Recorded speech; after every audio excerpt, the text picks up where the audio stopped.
Hang on. So, okay, yeah, go ahead and start. We're Joe, tangled up here. I got to start with this because everybody wants to know. So I just want to get it out of the way. Me? Yeah. Before we get crazy. Before it gets crazy in here. I'm gonna unplug you real quick. Does it matter if I unplug this real quick? No, you're good. I gotta get under. Oh yeah, weave it. There we go. Serpentine. Just because I've been getting all the DMs and all the emails and stuff, and people sliding your DMs. Yeah, So and popular. people want to know, and I don't want to make them wait to the fucking hour and 45 minutes into the show. How was the inside of the Capitol, and how did it smell? Me, yes, me. I was in a furry suit. Dude, So all I smelled was the inside of my furry suit. what if there was some close. I know. It was getting close. I know. It was getting close. I have to. I'm not going to start my nerd week, but I have to start with this. I am watching possibly the best show I've ever seen in my life. Oh shit. Not to say the most enjoyable, but just Just like Schindler's List. yeah. I'll never say it. But extremely well written, and it's like in the same breath as like it's not fun necessarily to watch, but it's like, fuck, could they have written this any better? Every little leaf that gets turned over is like super logical, but wouldn't have necessarily thought of it, and ties to like 10 more different possible outcomes that this fucking thing could have. And it's called Your Honor. It's on Showtime, and it stars the guy from Breaking Bad. Oh yeah, I've seen the. The guy from Malcolm It's in the about Middle? his kid kills somebody. Possibly. Yeah. Bryan Cranston's his name. Yes. Yeah. Zordon. His kid runs over somebody or kills somebody on accident, and it's fault. Yeah, I saw the preview for it, and I'm going to be honest, or the commercial for it. I'm like, oh, that's cool. Oh, it's on Showtime. Okay. Yeah. And I literally just took it Yeah. out of my head and went. When I Do it hear, over there. oh, this is great in Showtime or like HBO. I don't I'm even know how to. like, done. How do you watch Showtime? We have it. Oh. I think we have our mom's Oh, okay. login. I was going to say, you have a spreadsheet with all. Yeah, she does. But the it's just so fucking good. Is it And, like another Making a Murderer kind of thing? it's not a documentary, but it's Yes, Bryan Cranston's in a documentary about his Who kid knows? killing somebody. Yeah, you never know. Who knows? You never know. No, You never Based know. It's on true story. there's some weird things I've seen this year. this is true. But like it's a drama for sure. Okay. And it's just like, just like I know that like feeling of like, fuck, this one poor decision. If I could just go back and undo this one poor decision, the next X amount of time of my was it life that time would you have been called your third grade teacher mom? Was that the one you picked? completely different. No. That's the one I changed. What's downhill from there? But yeah, it's fucking amazing, and it got me thinking a bit about me and television shows, because this is the second one I'm watching now and thoroughly enjoying, and can't wait to get back to, because I watched. Is this art? Is it already all out? I don't know how. I don't think. I don't know how so. Showtime rolls. I think it's weekly. Okay. And Showtime has super decorated show like Dexter and shit and all that kind of, you know what I mean? Like they have some big deal shows, but like I've never been like I never watched Dexter. I don't know much about it, but like this was fucking great. It got me thinking about shows in the sense of, I think that for me to get into a show, it has to be operating at a frequency far higher than I would ever watch a movie at. That's what it is. Like, So saying to that, it's got to be the writing. It's got to start with the writing then. yeah, I think so, and I think it has to be like, it has to be elite, because if it's average, I can sit down and watch an average movie because the commitment is low. I can sit down and watch it, it was fine. Get up and carry on about my day. But with most shows, 13 episodes to 25 episodes, you know what I mean? You're talking about, hundreds of hours of fucking television, And like, so I can't do that for average, but I can do it for exceptional. Every now and then I punish myself with doing it with average, like I'm doing with second season of Teen Titans. But like, You're still on second season? Okay. yeah, and it's just not as good as the first season. You know what it is about Been on the that? second season for like a month. Yeah, you know what it is about that? They told the best Teen Titan story straight away, which is the one with Raven and her father. Like that's the best one. Everybody knows that's the best one, and they got Start it. with it. They got it right out of the way. Yeah, sometimes I think about that with Marvel. You know, now the good thing about the Marvel shit is that it took 10 years to do it. Yes. But you know they got Thanos right out of the way. And after, well, and there's other good stuff, but he's the big bad. Yeah, without mutants, without Fantastic Four. Yes. But now they're bringing them in. Yeah, well, hopefully. Well, yeah, he's the big bad, but you know, Joe movie watcher didn't know who Thanos was prior to this. Correct. To the movies. I mean, I knew who it was obviously from comic books as a child and whatnot, but. You know, I don't think my parents would be like, oh God, they're using Thanos. No, that obviously would never happen. But like, you know, I think the next villain, as long as they build it up the way they did, and no, I'm not saying it can't be good. I'm just saying that the baseline for it. Thanos has the building blocks built in already for it to be greatness. Like with Infinity Stone, the epicness of the whole fucking universe being involved. Like you have to have a villain if you're pulling from a source material that has that kind of clout and path to follow, right? You can, and it's not to say there aren't other great ones. Doom is great. Yeah. Galactus, Annihilus, Magneto, of course. Scarlet Witch potentially, hopefully. But I will say this: this is the third time in my life watching media where I was having a physical fucking, well, not counting erections from pornography. I was about to say, having a physical reaction to. I was getting so anxious watching it that I was getting sick to my stomach. Like sounds like a good time. I needed to take a break. You know what I mean? But I'm invested in the characters. I need to know how it turns out. I care about them. I want them to make it out. But I also understand if they don't make it out that sometimes that's the way the cookie crumbles when you make these decisions. Like I don't know. It's very, very good. How funny is it that, as you alluded to, the dad from Malcolm in the Middle, Jerry Seinfeld's dentist, ends up being one of the great actors of our generation. He started on like he was one of the monster guys on the original Power Rangers. Oh, in yeah. the monster suit. He was. That's why he did Zordon for the live action movie. Wow. Because as you know, Yep. it's like thanks for that start. And I'm glad you said that because that's actually something I wanted to mention and had already forgotten. I never once ever think about the Breaking Bad character while watching him in this. That's great that he can separate because it's such an iconic character. Such an iconic character. But I haven't once even considered it, and I've been thinking about that and wanting to bring that up as well. Just roll with it, Bobby. It's your Nerd Week, buddy. All right. Well, fine. I watched I started watching the Marvel Studios Legends on Disney Plus. I did too, and it's not about action figures. It's not. It's no, not. I'm kidding. I did think it was funny to use the exact same logo. Yeah. It's like, come on, man. There's more than one font. Yeah, I know you guys own the rights to some fonts. So I'll be honest with It's you. branding though, bro. That's what made me click on it. Was the Legends font. And then when I looked at it, I was like, oh, okay, well, this is going to be like a little tidbit on the characters. And it was, but it wasn't what I was hoping. What I was hoping was it was going to be like they would do Scarlet Witch, for instance, which was the first episode, and they would do like a 10-minute history on the character. What a coincidence! You know, like right, It's just odd timing. Right, of course.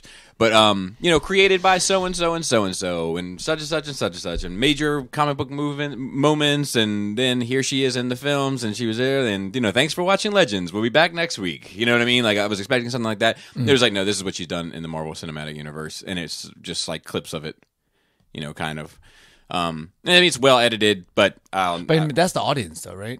I know that there's a lot of us old school comic nerds and shit, but that's really not what the cinematic universe is aimed towards. Well, I didn't even know it was the cinematic universe. It doesn't lend to that. It's about that at all. I mean, did you watch any of that? But it's on the Disney Plus channel, right? Which has plenty of comic book stuff about characters and stuff on there. But I mean, just for me personally, when I think about something on Disney Plus that has to do with Marvel, I think about the MCU. I don't think about comics sure, at all. I can see that. But X-Men anime is on there. And they did that. What was but it's that? not on the top, right? No, and I don't know. I don't think this was either. No, I mean just like the title scrolls is always Star Wars stuff and then Marvel Cinematic Universe stuff. Oh, I think it just says Marvel. To be fair, but I agree that's what you think of when you think of Disney and Marvel for sure. I agree, but when I looked at it and I was like, this looks like Legends, like Marvel Legends, like you, and then I clicked on it and I was like, oh, it's on Scarlet Witch. Like maybe it's a little history, and then I clicked on that and then I was like, oh no, this is just like it's almost like previously on Marvel Cinematic Universe. And to be fair, do you think the average moviegoer cares? About what? About Scarlet Witch through the 60s and 70s in the comic books. Do you think they will stay and watch the thing, or they will click off? No, absolutely not. I don't think that they care. However, they do bonus stuff on Disney Plus. No. That's beside the point. I'm not trying to say that it doesn't matter. I'm just saying, like, would they bother to make a show that doesn't appeal to a broad audience? It's not. It's like 7 minutes. Okay. They're like little shorts. They're not even like. It's not even a. That's what I'm saying. Like, it takes them very little effort, right, to put this together, because it's clips that exist versus having to bust out a comic book, shoot the panels, and have someone actually research that. Right, shit. but when I didn't know what it was. Oh yeah. Because it didn't have a rollout. You know. It was, I just noticed it one day when so, I was watching Rebels. I'm like, what the fuck is this? So I was just like, man, what? Yeah, exactly. What is this? And I was like, okay, this could be interesting. And I was like, oh, okay, this is previously on Marvel Cinematic Universe, which is fine. It's just to keep relevance, maybe, because like there's no. Well, I think Chris was getting ready to nail it with it's. You know, they got the WandaVision show coming right up. The first 2 episodes are Wanda and Vision. Right. You know. Do you need that? It just dropped. I do not. Cool. But thank Speaking of Marvel Legends. Speaking of Marvel Legends, well, I was going to mention that 616 show. Did you guys watch any of those episodes? I watched the first one. It was like on Japanese Spider-Man. I know we talked about which it. has nothing to do with No, Spider-Man. it doesn't. Nope. But literally they licensed the character. I've never gone. I've watched that, and but I want to tie back to that. I watched like the one about toys. Then there's one about cosplay, and there's a couple others. But I just kind of scratch the surface of what you were saying about, you know, the difference between the MCU and the comics. They do have some offerings on. Yeah, they got like some, and they have like Making of an Empire and stuff, like the Star Wars thing. It's like, you know, they got documentaries and stuff on there about this stuff and some shorts. That did you watch that, the Japanese Spider-Man? I know of the Japanese Spider-Man. So I had no fucking idea, which is exactly what their intention was, because when they went and saw it after they had licensed it out, they were like, "This will never reach our shores. Do you understand? Keep this shit over here. It's like George Clooney in a ramen commercial. Keep this shit like that fermented fish, and put it in a box and nail it shut and put it in the ground." Did you have a lot of American actors on commercials when I was in Japan? Like Well, Scarlett Johansson was the one. I saw Justin Bieber was in the fucking. Yeah, it kind of normalized it for America because they've been doing that for it's normal 20 over there. years. There's nothing wrong. Yeah. But he was like, you know, when they talked to the guy that was making it, because I was like, I'm going to watch this. I've been, I caught up on my podcast, which is a weird flex, but like, I didn't have anything to really listen to, so I was like, I'm going to watch some of this little shit that I've been hearing about that, you know, and I could put it on my phone and just, while I'm doing other stuff. And they interview the dude on there, and they ask him about his approach, and he's like, yeah, I wanted to, this is a quote from him. He says, I wanted to make Spider-Man for the Japanese audience, and the Japanese audience doesn't care about character. They care about fighting and explosions. Yep. And I found that interesting after just having that conversation with you, where I was like, I have a hard time connecting with character. That may be part of it. You know, and don't get me wrong, there's far more character put into anime than the fucking Japanese Spider-Man. Don't get me wrong at all. But I was just saying, if there's something in the recipe, Well, you know, if that's one of the spices, and sometimes they sprinkle a lot, and sometimes it's a pinch. Right. Maybe that's what it is. it is. Also, just thinking about the time era of that when that was made in the 70s. Yeah, I don't even know. But would you say that about 70s kid shows that I don't know. that we just want to sell toys and it just makes it colorful? But that wasn't 70s. Just kid show. I mean, Hanna-Barbera. 80s kid shows. 80s kid show, yeah. But Like our kid shows. There's a lot of character in those 80s kid shows. Like that you bring into it. Right? No, I don't think so. I mean, we've all watched Transformers recently, somewhat, right? Mm-hmm. I don't see what you see, Bobby. I mean, Jetfire. That's a clearly defined character. More clearly defined than... He was so defined they used him like in the first season. Yeah, and I think he's in one episode of the second. That's what I'm but saying. I think that's a huge mistake on their part. I'm not saying They that sell toys, bro. I'm not saying that the writing of that show is great. Please don't take that. But I do think that they tried to, with a lot of those characters, give them a little bit of individuality. Like Or is it caricature? It's different. Character and caricature are two different things. Sure, but I don't think that Jetfire is a caricature. No. Okay. He's great. Yeah. The episode is great. That's a lot of depth. Yeah. Like depth I don't think I got as a child that I got 100%, older, 100%. Yeah. And there are other examples. Not to say all, but there are other examples. I mean, Prime, especially some of the backstory that they go into with him and stuff. And I'm saying this, of course, with the privilege of having watched it as a child, been exposed to it as a child. But that also was a media created for children. Whereas, as we've talked about, not all anime is. Some anime is aimed at adults, some young adults, some, you know what I mean? Yeah. And that's where the elderly. I wonder. What? If there's any no, not if they watch. If there's any demographic that they're like, this is like what did fucking old people watch? General Hospital? I don't fucking know. Murder She Wrote. Murder She Wrote. Oh, and Matlock. And Matlock. I like those shows. I did too. Matlock was on Thursday nights, man. I watched Thursday Night Matlock. Is there a Golden Girls style anime about 4 women living in one house? They probably, dude. That's the anime. Probably. Thing. There's so many animes. I'm sure there's a manga about never it. even fucking. Have you been on Crunchyroll lately and just scroll through? It's fucking incredible. But I definitely watched the Golden Girls. I mean, Murder She Wrote with my grandma. For sure. I like Matlock more. I don't know if she ever watched Matlock. Might have something to do. And he always has a cool sidekick. Might have something to do with the time it came on, because my grandma was definitely in bed by like 7. No. Listen. Came on at like 8 or 9. Yeah, I thought Matlock came on early. Like, you know, they used the to reruns might, but not the new ones. Maybe. Yeah, because there were new ones coming out even when I was a kid. I remember I was growing up. There was this couple that lived like next door down the hill. And they were old as fuck, but like they went to bed at like 5 o'clock and got up because they got up at like 4 or something. But they recorded like it's VCR, the 3 VCRs, and they recorded all the primetime TV and then watched it all. That's day. fucking cool. Wow. Like I watched a lot of. I wish y'all had stayed around long enough for a DVR. I didn't have cable till I was in my 20s. Like I just didn't know, it wasn't a thing. It was money and shit. My parents were like, we don't need fucking cable. So, like, I end up liking a lot of old shows because of that. I watched fucking Gilligan's Island in the afternoon and fucking Beverly Hillbillies. I love that shit. Did you see somebody, they finally won Survivor? Marianne's the last contestant on Gilligan's Island Survivor. Seriously, she's the last one left. Everybody's didn't know that. I didn't know that. Yeah, I didn't know they did a Gilligan's Island. Dude, it's a fucking joke. Oh, I thought it was. Everybody on that show is dead. Marianne died like last week. For all I know, there was a reboot in the 80s that I never watched. I mean, there Marianne died last week, really? Yeah. Really? So Ginger. I think those Ginger's the youngest the last ones. one. They're the most like fucking Thurston Howell III is not gonna fucking make that goddamn Thurston Howell. Has someone taken that as a rap name? I'm sure they have. The third. The third, I feel like, is the needed sauce on there. Like, I watched black and white Gilligan's Island before they colorized it, bitch. Wow. Me too. Yeah, I used to watch that. I used to love Leave It to Beaver. That was one of my favorite shows. To Ginger and fucking the what the fuck? What's the girl's name on Beverly Hillbilly? Hey, Marianne? Huh? Ginger and Marianne? No, on Beverly Hillbillies. Oh, the blonde. Ela Mae? I don't know. I never Ellie watched. Mae. It hit too close to home. Dude, jerking off to dead old. Well, they might not have been dead at the time. Old ass people didn't even realize it. Yeah, well, I was gonna say about one of those things that we were just talking about. Gilligan's Island? No. Survivor? No. Destiny's Child? The Super Bowl? Who's gonna survive the Destiny's Child? Survivor.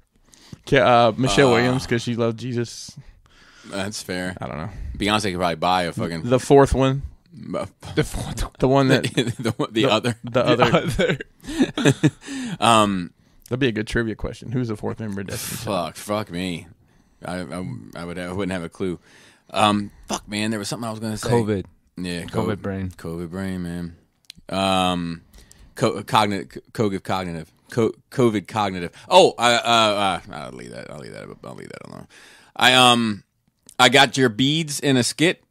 Your so to speak. Oh, the seats, the bead seats, the beaded seat. Okay, I was like, what? Did you wash them? So I got that accomplished. Been getting a lot of reviews done. I had to because some stuff started. Yeah, I didn't watch. Menasor came out today, right? Yeah, I need to watch that. Yeah, it's it's good. It's not perfect, and but whatever it is, Joe, whatever it is, but it's pretty good, and he looks good up there. So what are you gonna do? But the fuck, man, there was.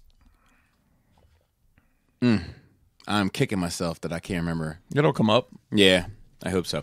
After the show. Yeah, fuck. I'm trying to think if I did anything else. I don't know if I did. Didn't watch anything else. No, I didn't watch Probably, anything else. we watch stuff differently. I think that's another thing. Like you take the time out to watch things. I only watch things in the background or at dinner. It's never like let's sit down and watch something. Hardly, unless it's like a movie. I gotcha. Yeah, and then I just want to be entertained. That could play a part because like I'm like I like when I can listen to movies like if it's like a documentary or something like that, but if I gotta get into it, that's when I have to sit and watch it. And I don't like people answering their phones and shit. Like I'll usually sit mine like off somewhere to the side. Like I'll come back to it in a couple hours because like I want to be in the world and have empathy for the characters and all that kind of stuff and relate it, I think, directly to myself. And yeah, that's dinner time for us. We're eating, but like, it's also doing two things. It's always like doing two things with me. Right. But like, yeah, you get. I mean, unless you're actively staring at your food and thinking about what you're chewing, you can pay attention to watching something. Yeah, for sure. I mean, it's like having food at the dinner theater, right? But you guys, you guys have family life. Correct. It's different. You want to chat with your kids and shit. Correct. I want to catch up, see what's going on for the day. I'm going to talk to my cat. Yeah. But fuck, man, I do wish that I had that other thing. But oh well, I'll let it go if it comes back to me. It comes back to me. Joe, Chris got coffee first. Joe, how was your nerd week? We had a mini Brofest. We did. It was very short though. It wasn't that short. Yeah, it was. Oh, I was late because I didn't realize there was no fucking Home Depot where you. I had to drive like half an hour out and then back, so I lost an hour there. Yeah. Oh, really? Yeah, like there's no Home Depot. Yeah, they don't have what we're looking for. Gotcha. So like I went to Sykesville, and then they happen to have a Michael's right next door, which is good because I've been wanting to go to Michael's and didn't want to go on my way to go to Michael's. Yeah, that's where I normally go, right there to get stuff. Got some laser. It was good that was short. I cut some laser shit for what I wanted. I basically have Joe like, okay, here, press the button. When it's done, he taught me when it's done, press the button again and flip it over. Well, that's cool. And it was good. And then so I bought 10 boards, got one cut, and then it was time to go because it got late.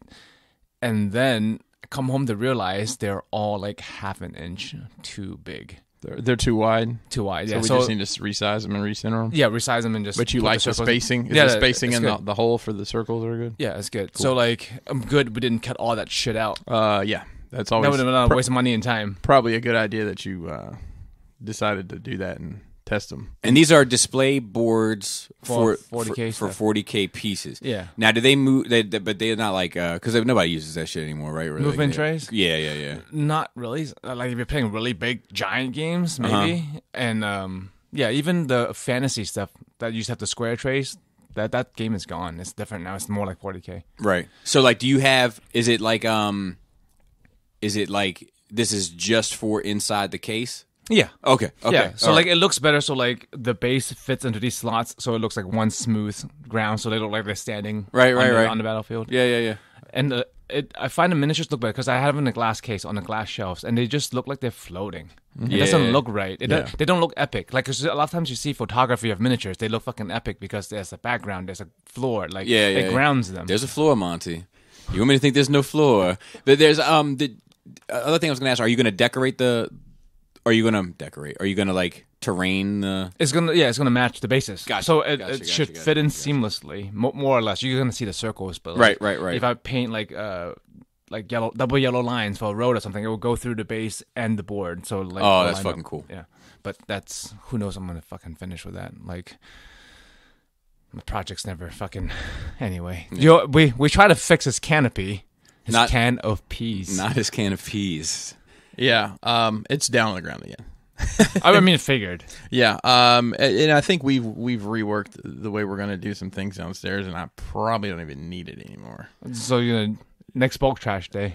That's a lot of shit to take out. Yeah, I have to call my dad and it's like, hey, your canopy, it's garbage. I mean, it's a lot of wasted steel and money is all. It is. I mean, it was literally just riding on the ground at his house, so now it's just broken at mine. Let me know if you need a hand to move that shit. I appreciate it. Kept watching Rebels. I mean, you said the only good thing about Rebels was that. That's not what I said. You said that's not what I said. What do you say? I said that's the best thing about Rebels. I mean, I haven't finished, so I don't know, but I guess it's been good. It's been good since still. Yeah, it's not bad. And where are you in the story right now? The story season 3. Yeah, season 3. Like early middle of season 3. Have you met the whales yet? The whales are season 2. What about Thrawn? Yes, Thrawn is out on season 3. Okay. I think the whales come back, right? You said at some point. They have not come back yet. Gotcha. But they just saved the fucking nephew's life from the world because he was an idiot and he tried to fight Star Destroyer by himself. Halfway through season 2 for me is the beginning of season 3 of Clone Wars for me. Like that's when the show starts picking up and getting good, and it remains good. I just think that the best, like the peak of it is those 2 episodes. And that's personal opinion, it's whatever. But those were the 2 I enjoyed the most. I mean, because Ahsoka and Maul's in it, and Vader's in it. I think Maul has nothing to do with it. I think it's finally getting that moment of Ahsoka and Vader together again, and how it goes down. So it's just the legacy characters for you. Well, at that point, Ahsoka's legacy character because she came from somewhere else. If you consider her a legacy character, yes. In that show, she is to me. Okay, that's like fair. they're bringing her like Rex is a legacy character for me in that show. I wouldn't argue that, but like it's just one of those things where it's like it's one of those threads necessarily that I think went on in my mind of, man, what is that? What happens there? Yeah, does she ever see him again? Does she ever have a moment with him? You know what I mean? And just seeing that, and I think it was handled masterfully. That was in great. It. Like that's to me my favorite part of it. And I think that also a lot of it has to do with Thrawn from here on out. Mm-hmm. And I have a big connection to Thrawn, and I have mixed feelings. Like we talked about on here, where he's like Yeah, let him go. It's fine. Exactly as it's supposed to go. I mean, he's really good at predicting the moves and letting them get away. And then letting them get away. It's like, you could have gotten them like 4 times already. Like, you're really good at this. But, like, maybe sometimes for people, it's just for the chase, man. Yeah. Sometimes people don't want to fucking catch a thing. Bobby, I have a Thrawn question because although I'm familiar with the character, the character's existence prior to being in Rebels, I'm not very well read on Thrawn. Is he force sensitive at all? No. Okay. He's that big old forehead says otherwise. Yeah, and he was the only in the Legends. Which did you see Yak Face put up a? I know that sounds crazy. I remember now as a person. Yes. Yeah. Yak Face, the website. collector. I have not seen anything like that. He put up a post and it had the Legends banner, and then underneath it just said "Never Die." So I don't know if Black Series is hopefully getting ready to do some Legends characters, but that would be cool for me. But anyway. Well, they got to have something to sell because they're, other than the Mando right now, there's a lull. They got 30 different Mandos they could put out. Well, this is true. They can put out and they'll all sell out. But Valentine's Day Mandos could become right around the corner. I mean, just like Troopers. There's a lot of different Mandos in fucking Yeah, but they can just do Mando. Just him. Yeah. But St. Patty's Day Mando. That's this guy. April Fool's Mando. Look at your Mando. You take his head. Yeah. See? Big head Mando. Yeah. You take the April Fool's Mando head off. Is Baby Yoda underneath? Is that April Fool's? It's not really Mando. Is it Baby Yoda? Oh, that's horrifying. Fuck, it happened again. So Thrawn was like in the Legends. He was the only alien because of like the Gungans and shit, which Lucas I think played on a bit. Palpatine was very xenophobic. Yeah. So like, that's why there's no aliens in the Empire, except for like the devil guy next to him. Yeah, in the Senate. Yes. Yeah, but that's George Lucas doing what George Lucas well, was I doing. think in Darth Maul. Yeah. And the guy that turns into a robot with spinning swords that was some sort of creature before. Yeah. But not in the Empire. Grievous. And also Thrawn was and created. his master, Plagueis. Yeah, and Thrawn The long-faced people. and Thrawn was created before all of that. Yes. Because it was before Episode 1. But like, so like that's what they were trying to explain, why there was no aliens in the Empire, right? And I think It's like no cats in America. Yeah. Wait, I'm sorry. 5 Goes West. There's no cats in America. Oh yeah, dude, I haven't seen that shit in forever. It's good shit. Yeah. As an immigrant myself to America, You're like, there's cats. it was great to watch that shit. There's plenty of cats here. From distance. But it's always grass always green on the other side, bro. Yeah, I had a big 5-0 plushie when I was a kid. He's part of the Chi Empire or whatever, which was like their own race, and all of his like, there's nothing special about him. Like all their eyes glow red, they're all blue, they're all, you know what I mean. So he's not he's unique in his brain in visuals, yes. just to the human race. That's how they all look. Yes. Okay. Yes, and he's just super smart, and that thing that they did take and apply to Rebels is like when he was with the Empire. One of the things of how he was so successful was whenever the Empire was planning to attack a world, he would go to the world, study their art and culture and music. I like and that episode would a give lot. him the inside look at how to defeat them. Have you done a Force Friday on him? I haven't. You just did. So Because the admiral guy next to him was like, these savages. And it's like basically racist. And he was real mad about that shit. Yeah. And I was like, oh, yeah. And I think they were trying to tie that in because like the whole thing was that Palpatine was keeping him a secret. Like the most of the Empire didn't know that he was part of the Empire, but he was just too damn good to not be.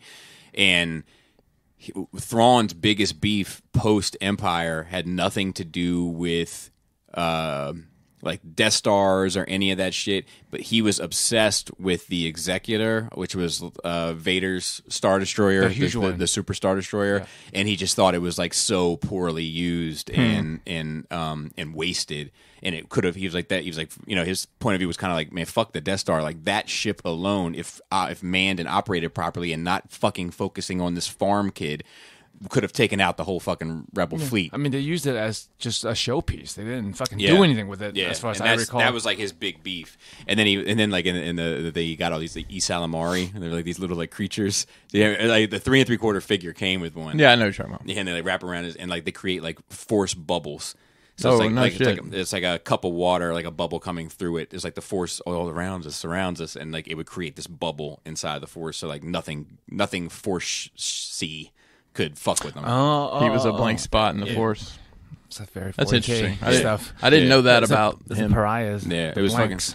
It was cool, and he kept these 2 Nagrai. They were like these 2 like demon. They reminded me. They reminded me in their description of a more human-esque devil dog from Ghostbusters. Okay. And he kept 2 of them around as like body killers. Oh, bounty hunters, and they're in Rebels. One of them at least. Really? The Nograi or whatever. It's like that creature. I don't know. They're in Rebels, but yeah. So was it the dogs that attacked them? And that they're not dogs. They're like man. That's what I said. Like, it's like they when I was reading it, they looked like in my head they looked like that dog, but in man form. Oh, okay. Like you know what I mean? Okay. Yeah. Yeah. But yeah, it's like Krista doesn't know anything about Thrawn. Doesn't know that he's a legacy character. Like I know everyone loves Thrawn because he's a legacy character, and she's like, no, she likes him a lot. She's like, who's this Thrawn guy? I like him, and I never heard of him. I'm like, oh, well, he's a big deal. Yeah. Apparently. It's what they call a trophy fish. So yeah, kind of a big deal. What's wrong with this? We watched this dude. Yeah. Rick or what was his name? Yeah, but that's like his species. Rook. Yeah, and I think that was his name in the books too. There was 2 of them though. I have to say he's probably my least favorite character of all the Rebels story. Yeah, I don't even remember him that well, but he was more like Thrawn. Thrawn rolled with 2 of them, and they were like bodyguards. Okay. And that's, I mean, in the books they eventually betrayed him, but like, but yeah, they were cool. They were cool in my head. They were cooler in my head than they were in the show. Gotcha. I could see that. One of those things. A Saturday anime night we watched Alita Battle Angel to live action. How was it? It's good. I mean, your kid watched it, didn't she? Recently? I think so. I think they watched it with Laura, maybe. Yeah, I think it's one of the, if not the best, certainly better. Like American live adaptation of a anime manga material. Like it's really good. Like it's not perfect. It's got its bad parts. It's got its kiddie parts. Basically, like have you seen for children? The Detective Pikachu? I have not. I want to see that because that's got to be a contender. Oh yes. Well. But it's Detective Pikachu is not. No, I know, dude. I know. I'm just fucking around. But I'm thinking about. I want to watch it. Speaking of live action anime, we were rearranging some stuff this week, which I'll get to. And I say we loosely, and I'm pretty sure I have your copy of Ghost in the Shell on Blu-ray at my house. Nice. The live action one. Mm-hmm. That's mine. You own it? I never watched it. I refuse to watch it. Paul C sent it for us to watch. Joe refuses to watch it. I still want to watch it. Well, I said I would watch it with you, but then we're supposed to do it back to back. We're supposed to watch the anime and then the live action afterwards. I'm still down to do that. I'm still down to do that. Okay. Yeah, in 2 weeks. Well, you know. No. Let's put that one. So you got to push it on calendar. Yeah, let's put that one on the calendar. We'll watch the animated 4 one. hours. And well, even if we can't do it in the same day, if we like do the animated one first, and then we can reconvene in a couple weeks and do the live action one. Krista was down for that too. Oh, really? Yeah. Like I'm about making that happen. Let's get that on the books. I'm going to make a conscious effort to get that on the books. I'll have to make a conscious effort to return that to you next week then. Oh, because I've been turning my house over. Look, I know you have, and I never watched it either. It's like, oh god, I gotta put a disc in. But preferably it would be close together because I think there's supposed to be direct comparisons to be had. It depends on how early we can rock and roll. Mm-hmm. It depends on how early we can rock and roll. Days off is whatever. All right, let's put some serious thought into that. Also, I was thinking, it's like because I'm coming up on missing Sunday meals, and I'm hoping that the ribs get on the Sunday meals for the next Sunday meals. Yes, it is. So I'm just putting that shit out into the universe because I had a little sample on Christmas, and I'll tell you what the problem was with it. I wanted a bigger sample, so it was a full serving, a whole plate for who? For you. No, I know, but everybody ate it, right? And it was also a full serving for a child. My full serving, Joe, is I'll show you what it looks like next time you bring it over. It's palm of your hand, right? Palm of your hand. Yeah. Oh yeah, exactly. That's what. Well, my hand is. You got big monkey paws. Just like fill up my hat. Yeah. After it was early. The movie. I mean, we started early, so we was like, let's watch something else, and we put on Cats. Oh, the butthole version? Couldn't find the butthole version. We tried. We tried for half an hour to find a butthole version. I need to ask you, were you familiar with that prior to watching it? Had you ever seen any form, fashion, play of that? I have the VHS. Flex!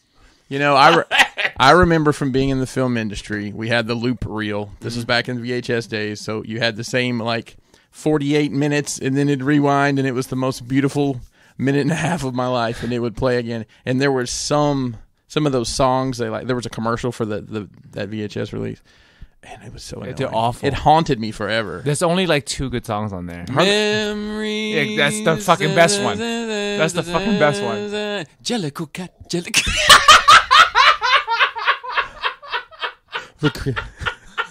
Pinkerton almost got sprayed with coffee, and we would have needed a new fucking mixer.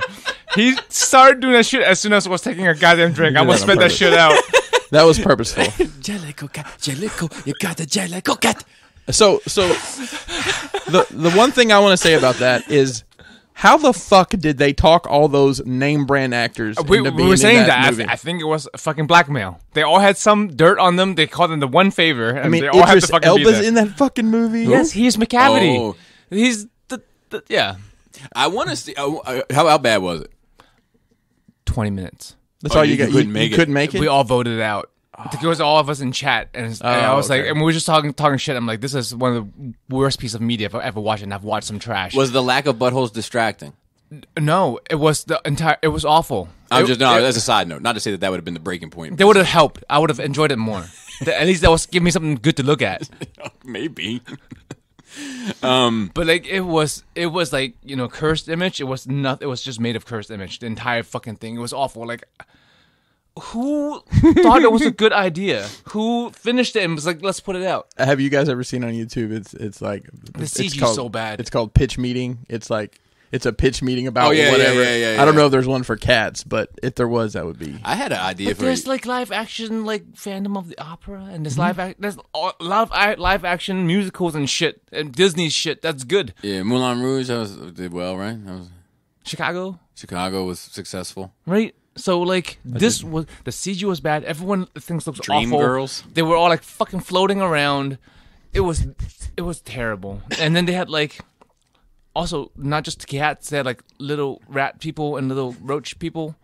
I made it that far, and then I was like, I'm done. And they are the size of cats, right? They are the size of proper cats. They're not giant cats in a. No. Yeah, right. But I didn't see any humans yet. But then there's also I don't think there are roach sized roaches.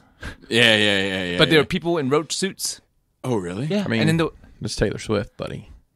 Wow. Yeah. I forgot with she you. I was in. don't hate her little cheetah outfit. no, I'd fuck her.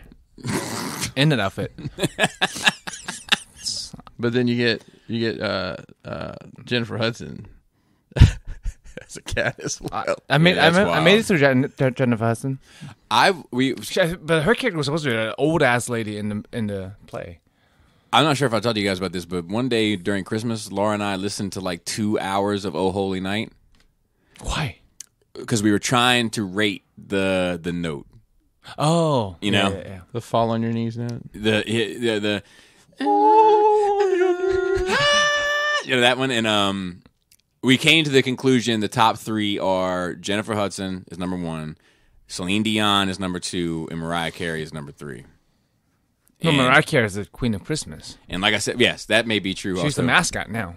But we went through 2 hours of Oh Holy Night. I mean, like we listened to dog, I'm out. If you had a version of it on iTunes, it was getting played. And then we did it. YouTube? Do you go to YouTube's for the? I had to for the Jennifer Hudson. So because I went to Google for who else has done, of note, and they mentioned Jennifer Hudson along with many others. So but no indie people, like random YouTubers. No, that's some no. good. Yeah. But no. they don't count. Yeah, that's a not for this because they know it like 20 hours. Because I didn't want to have this God. I didn't want to have this conversation and be like, yeah, Jenna Bythrow, number 1. She came in 4th place on the Croatian Voice. Kate Sampson, number 2.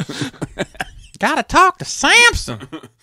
Yeah, like I don't remember the last time I quit a movie. I have high tolerance for bad movies. Yeah. Like I said, I just need to be entertained. I was not entertained. Yeah, I'm trying. I was getting I think I was getting mad. I was getting more and more angry as I watched it. At how bad, there's so many questions to be had. Because of how bad it is, the allure is there for me, even though You should try it for 20 minutes, just so you know, just to have experience. absolutely fucking sure I'll hate every aspect of it. But I don't like musicals to begin with. Yeah, just give it 15, 20 minutes. It's all you need. Yeah, you're probably right. It's just the questions that arise, while they're doing this. Did you get to see him get Jellicle Cat off? I don't even know that's the name of that shit. Jellicle. That's a Jellicle Cat. Did they get that song off? Yes. Okay. That was all from the very beginning. All right, good. And so we stopped that and watched Cabin in the Woods instead, which is great fun. Yeah. Horror comedy. Yeah. More comedy horror. Yeah, horror comedy, not comedy horror. Yeah. It's like, makes me want to watch Dale and Tucker again. That was a great movie, too. Who? Dale and Tucker. I think I have seen that. It's another, comedy horror. It's actually pretty good. It's on Netflix. Is that the guys that did Hot Fuzz? The British fellows? That did Shaun of the Dead. Yeah, Shaun of the Dead. Is it them? Yeah. I think it's no. I don't know. I think I have seen it, though. Yeah. But I don't know. But, and that's as usual, streaming and... Normal shenanigans. Shenanigans. Oh, I got hiccup. I got hit up by your buddy Wookie Pookie or whatever his name is. But yeah, I'm not gonna put his real name out there. But you talked about him like on last week's show. You were like, this guy, like I knew how he got his name was like Wookie Lover or some shit. Like you're just shitting on him now. No. Because he hit me up and he was like, hey dude, he's like I'm Wookie Love or whatever. You know what I mean? Like. Are you sure that's not you? Nah. Oh well. Hold on one second. Love Wookie. Mm-hmm. Yeah. Okay. So and I would put his name out there if he said it was okay, but he didn't specify, so I'll leave it to be. He's going by Love Wookie obviously for a reason. You know what I mean? He could have gone by, Kate Sampson. Yeah. And that's it for me. Gotcha. I didn't have a busy nerd week, but I did do a lot of things and had some interesting conversations. So I was trying to explain. So Mason is 18 now, and if I ever had any reservations about him watching certain films, those are gone now. So I was telling him, yeah, there's this movie I want you to watch. It's called Menace to Society, and that's all I said. And I said one of my favorite scenes in that movie is I had the dope ride, but I was sitting on some bullshit. Yeah. I needed some rims bad, and I damn sure wasn't going to pay for them. Yeah, it was a 5.0 drop top, Hunter Green. So he rolls up on the guy in the drive-thru, and the guy's like, "What the fuck?" And he says, "I want your rims, your stereo, and I'll take a double burger with cheese." And then he orders the food, and he's like, I said with cheese, motherfucker. Yeah. And Mason, and there was a couple other scenes, about the, man, I'll suck your dick. And then he's like, hey, man, y'all want some cheeseburgers? And Mason said, so this is a comedy? I was like, no, absolutely not. Oh, you were giving a little heads up that looked like... I was kind of explaining the movie to him. And the way I explained it, it came across as a comedy. Yeah, which is, it can be. Maybe it would be. I mean, it was, those parts were funny. I mean, those were... They were so jarring. They were meant to be funny. Mm-hmm. They were, they weren't meant to be funny... They were meant to be funny to the character saying them. Like, well, for the guy in the Mustang, I mean, he's being funny. Like when I said with Cheech, like he's being funny, but he's also very serious, right? You know, and then the other guy, that's meant to be funny to the audience. Oh, dog. No, but yeah. Which is a better movie, Menace to Society or Boys in the Hood? Don't be Menace in South Central while drinking the Jews in the hood. That's great. My favorite part of that is when he's going over his job application, and he's like, I see your hobbies include smoking, drinking, and all other types of ill shit. My favorite part is when he sleeps with that girl and she immediately says, "I'm pregnant." Yeah. And I like when he's knocking out all those kids, like from the Boys in the Hood, like when he's like swinging around and like hitting all those kids. I think Boys in the Hood is probably the better film. I think that Menace is probably more entertaining. Probably, yeah. You know, I would say so. And I think that Paid in Full is better than both. But you know why? That's all right. True story. That's like, you know what I mean? It's like Godfather versus Goodfellas in a way. You know what I mean? I guess so. But yeah. So, Kelly's been looking for Bestas forever. Bestas. IKEA Bestas. I thought she was looking for asbestos. I was like, supposed to stay away, Yeah, Chris. we've been looking for that too. We're chasing the lawsuit. Hell, you've been in my house. There might be asbestos. That might be. I might need to crawl space. Back in that crawl. Yeah, back in the crawl Damn it, space. Joe. Beat me to it. COVID slowed you down, bro. I know, man. She's been looking for the IKEA Bestas shelf. So, and you know, you had talked about eBay. I'm like, oh, you know what? That's going to be so much to ship something like. So I've been looking at Facebook Marketplace, and I'm like, I'm looking at IKEA Bestas. There's nothing. I'm like, all right, Joe Common purchaser is not going to know.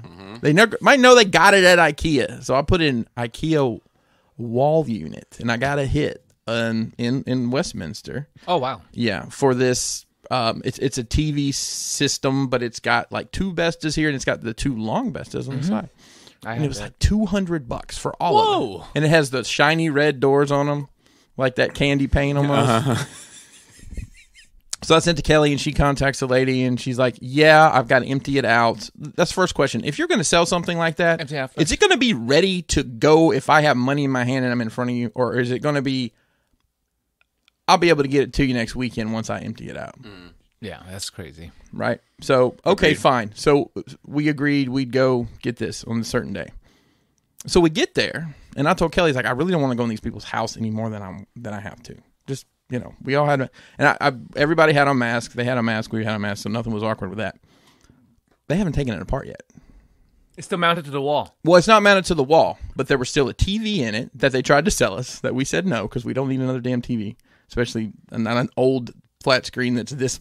You remember the flat screen that weighed like 100 pounds? And it's this wide. I have one of those in my house right now. And it's like, and it's got the bezel and it's this big. So it's like the TV's this big, but the screen's it's like a 20-inch TV, but it's like 70 inches. I'm quite familiar. Yeah. I know the vibes. I've dropped many. It was plasma. Mine was plasma. Oh yeah, I had a plasma back in the day. Yeah. Don't leave it on. You burn that porno image in. Son, why are there tits on the TV when I'm watching the news? I used to get worried about the little symbols, like, you know, whatever, like, you know, the Fox or whatever, or MTV or whatever. You know what I mean? Because it just stays there. Yeah. But then they when as the technology started, they started moving them around just at, like, ever bit. So like that you would never pick up with your eye. But anyway, stupid. Fucking what a world. What would have been awful is if it had burnt in on like the squares, the 4x3, and then you're watching on 16:9, but it's always dark on the ends. Well, I guarantee you laugh, but like I remember when we did after episode 3 came out, we had a celebration for that shit at my house in my basement at my townhouse. And all my buddies came over. Like, it was the basement was chock full of people. We fucking had lunch, dinner, breakfast. You know what I mean? The whole bit. Pop champagne at the end of it. Like, watched all fucking 6 movies back to back. My buddy Mario, God bless the dead, took so much no-dose that day, he thought he was gonna have a heart attack. And so we watched them, you know, all widescreen. And then the next day, I turned my TV on, and sure enough, there were bars at the top and bottom. And it gradually faded away. Okay. But, like, it was like, fuck. Yeah, they scared you with that burn-in. Anyways, it wasn't a plasma TV. It wasn't probably quite as bad. I didn't even see the screen because they did take it down. But this guy it was super nice people. And the wife was extremely chatty. So I'm so glad my wife was there because she handled that, and I literally stood and I did not lift a fucking finger. I made that dude take that whole thing apart by himself. Nice. I would carry stuff out once he got it disassembled, and we had to make 2 trips to get all of it. It was a lot of shit. So Kelly's working on $200. You could have helped take that shit down for $200. No, it was the principle of it, man. I hear you, but I couldn't. I wouldn't be able to. I'd have to. I normally leave. do. I'd have to leave. And I normally do. And let me tell you this: like, it's got these. You guys are familiar with the shiny IKEA finish that they'll put on some cabinet. Mm-hmm. Yeah. It says shiny bright red, and he says, "You want me to get a piece of tape and put on this?" I was like, "Yeah, that'd be fine." So he goes and gets something, and comes back, and I hear rip. And here goes the duct tape. Whoa. You can't put duct tape on that, man. It'll never come off. Don't worry about it. You can't put duct tape on anything. So he takes the duct tape and he puts it back. Oh, you put on everything, Joe. He puts it back on the roll, the piece. Of duct tape? Yeah. So that was an adventure. And it just, in my head, I was telling Kelly, she kept looking over at me and going, I'm sorry. I'm like, because it just aggravates the shit out of me. Like when we sell shit on Facebook Marketplace, which we do occasionally, that motherfucking shit's in the driveway waiting on you when you come to get it. Yeah. Mainly because I don't want to have an awkward conversation with you any more than I have to. Maybe, dude, I tell you, like, it makes me think that Adam got that fucking detail. I was thinking that when that shit was broken. Yeah. God damn it, man. But like, the thing about that I wanted to comment in on was just I don't think you're wrong. I understand the principle of it. I get it. I would have to leave because I can't watch somebody work. I can't watch somebody work. It makes me feel. Except Joe. No, I got my camera. or I come over when he's not home, right, and do it. Right. Which makes me feel guilty. Hey man, listen, I'm gonna film this. You mind if I set up the tripod so I can make sure the tripod doesn't fall over? Because it hurts my arm to hold it. I hold the tripod. And for me, it was the price. It was like if I was paying premium for something, then I'm gonna sit there. But like if I'm getting a good deal, then I'm getting a good deal. I normally jump in and help, but first of all, it's COVID season, and I don't need to be in that dude's grill because I mean it. But it has like you got more than $200 worth of shit. It's $1,200, especially now. Yeah, it's older stuff, so like they don't make parts. It's got sliding doors on that go all the way across. Yeah, they don't make those anymore. They don't make those anymore. The mounting brackets are different nowadays too. Yeah, so which makes shit hard to fucking match. Yeah, but Kelly's gonna it's can't tell though. No, you can't tell now. It's this color, but it's too dark in our living room because we're putting this all in the living room. But she's gonna work her magic and spray paint. She's gonna paint it. No, yeah, she got Bobby come over and hand paint it. No, he's gonna hand paint that bitch. Yeah, actually, wall paint. She's gonna, extra streak marks so the fucking rustic look. Well, she's fallen deep into this IKEA hacking. I love IKEA stuff. Yeah. And so she ordered everything because best is guess what? They're available at IKEA, right? But she wants it white. They're only available in white. She just ordered everything she could online. And it'll be here, but we're gonna have a really nice setup in the living room. Moving some stuff around. Gonna bring some collectibles up. Yeah, man. Gonna put some the hot toys and things of that nature. Maybe some different stuff. So I'm looking forward to it. I think we're gonna rearrange the basement. It's gonna be a full workshop, isn't it? Well, not all of it. We are gonna. I knew it was gonna expand. I knew we can't stay in that room. I think we're gonna take the back where the sliding door is. Like to that first column and make that into a 3D printing room because there's a vent there for a furnace that I guess was there at one point in time. So we can vent out and then I can also store all my material right there and not have to have that nonsense outside. So big things. Yeah. Sounds exciting. Lot of stuff going on. What does the word luxury mean to you when an automobile is concerned? It's got all the bells and whistles and electronic everything and trims and computers and flat screens and. To me, it's hang on a second. Usually 4 doors. If my car has all of those things you just listed, is my car considered luxurious? Because it's a 2013, but it has every option that you can get. Luxury to me is almost synonymous with opulent. Like that's like showy, extra. The sauce, extra. The sauce. Yeah. So let me ask you this: can I chime in? Yeah. I think it's anything. It's beaded seat cushions. Beaded seat cushions is where I start. It's taking away at its lowest common denominator. It's taking away a manual option for an electronic option. Okay, and at its highest common denominator, it is opulence. That's a good word to use, opulence. Is it let me ask you this: does a brand make a car luxurious? It can. I mean, if it's if they make luxury cars, it's the reputation, right? Okay, I'll just break Like I'll fucking break Rolls Royce is fucking luxury. Well, sure, right? sure it is. Is Audi a luxury brand? Mm-hmm. It used to be. I'm not sure now. I mean, I know when I was a teenager, that shit was like up there with like side by side with BMW. They're the comparisons. So that is Audi that and is the BMW. comparison. That is the comparison. So Kelly decided she wanted a new car, and I'm all for it. It's fine. She's driving it's an Infiniti. It's an older Infiniti. It's got a lot of miles on it. It's been road hard and put up wet. We're actually going to keep it because it's good to haul shit in.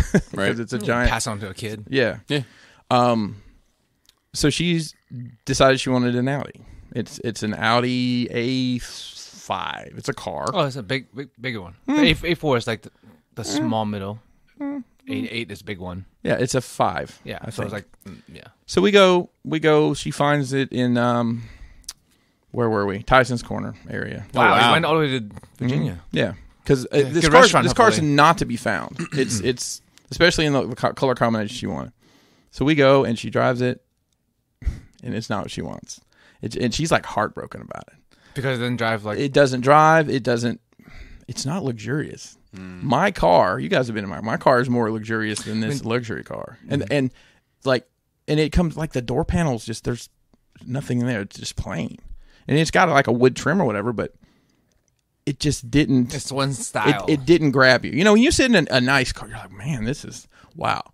No, it was like okay. No, and Kelly hadn't been in I don't want to say a modern car, like.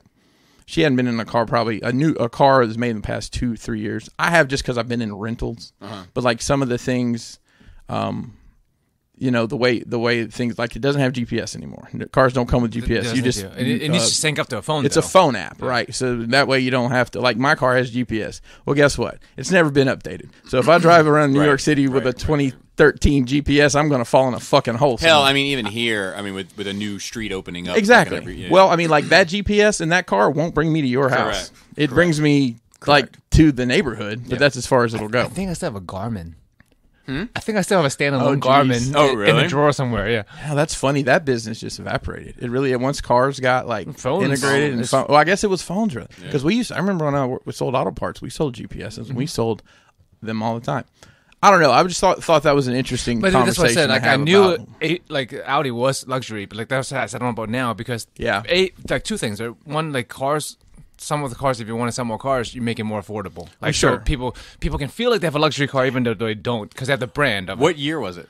It's brand new. Yeah, 2020 or 2021. Oh wow! Just so you can say you have an Audi, even though it's and also the fact that cars in general, right? Everything's fucking luxury. In my fucking Subaru, like basic, pretty standard, it has everything a fucking luxury car would have had 5-10 years ago. Exactly, and that's part of the change, I think. But like a standard now.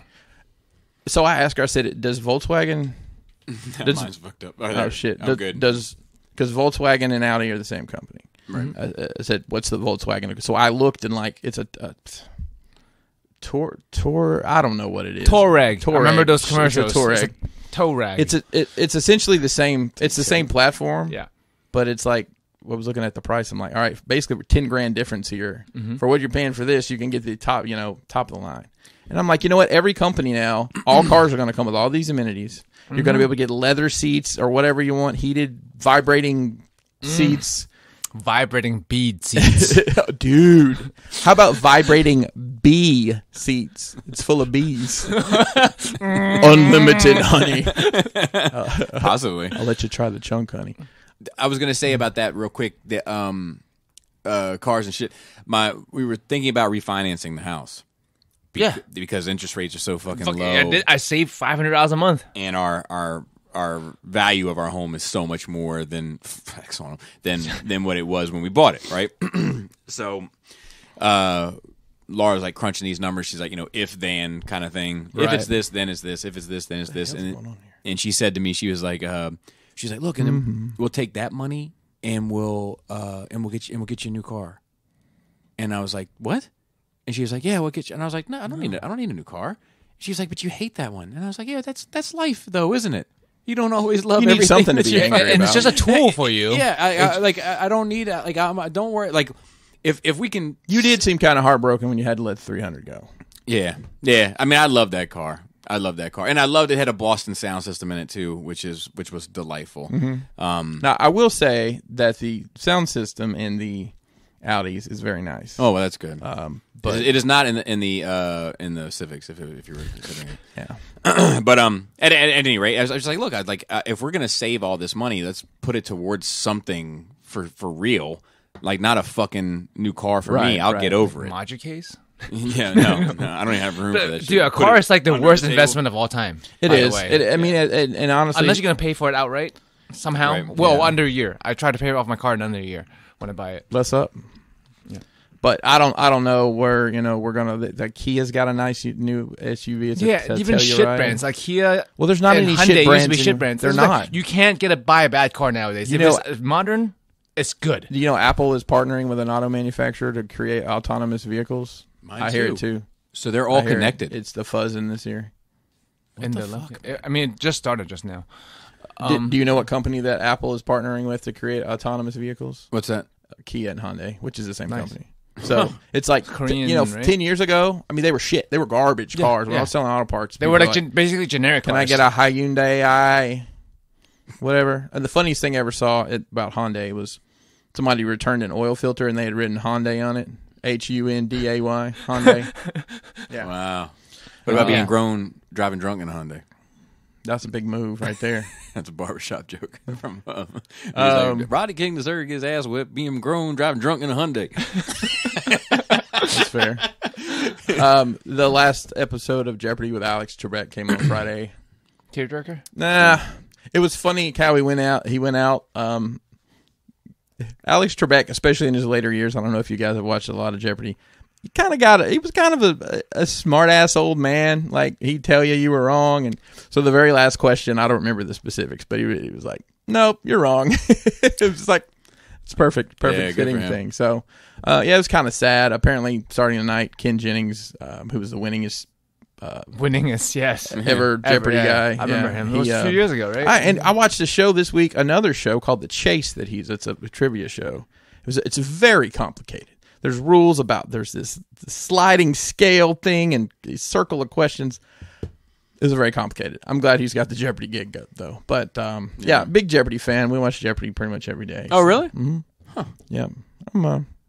Some days I'm good. If you talk about Shakespeare, I'm probably not going to win. But all the pop culture I would shit imagine I that you get better as you get older. And a lot of it is reading in the question because they give you the answer if you really look at it. Yeah, if you know the general subject and they give you the way they format the answer, I guess. Right. It gives you 70% of it. Why don't you get a Jeopardy game so you can play at home with your family? That you can actually. I'm sure there's plenty. That's an actual official Jeopardy game. We should see if it's on the Oculus. That'd be dope. And then you have to fight if you lose. I don't know. To the death. Having this argument with my wife. My wife and I have some cunning linguist conversations sometimes, meaning she pronounces words in a way that I find quite strange. Georgia or Alabama? I don't know. Like paper money, it's $1 bill. How do you say that word? Bill. She'd say Beal. Beal. Oh, that's a Matthew Deluxe Baldwin. Yeah. Kind of vibe. Yeah, Beal. That's a southern. No, thing. it's the. I'm backwards. She would say instead of meal, she'd say mill. Oh, what the fuck? Wait. And if you next time you're around my wife, really? Ask her to say the word museum. It haunts me the way she says that word. How? I love you, Kelly. I know you're going to listen to this eventually. Museum. Museum. Oh, museum. But that's like Museum. fancy. Is it though? I feel like it's a museum. I'm gonna go to I don't a know. museum. And So 2 words here. have a I bit want of you a guys latte. to say. The first one is accept in the sentence of, I like everything in this room except Joe's shirt.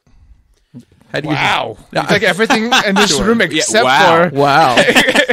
I like everything in this room except Joe's shirt. I like everything in this room except my shirt. Okay. I'm going to accept this award on behalf of the entire college. I'm going to accept this award on behalf of the entire college. I'm going to accept this award because I'm awesome. Okay. So accept. Is it? Do you pronounce it the same or is it different? It's different. It's slightly slightly different. It's a slight different. The A and the E doesn't hit the same. Accept. I'm going to accept this award. I don't know. I say them Just the same. like- I hear them the same. Like, I've had this argument before that two, and two are different.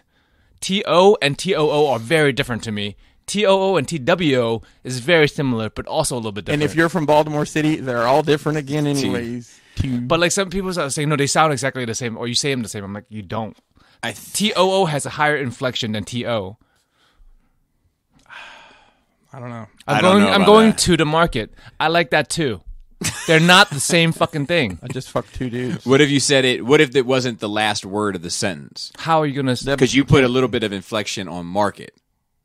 Right, but like, TO is never at the end of a sentence, right? What about correct? But what about if you put TOO in the middle of the sentence? Like I like too many cashews.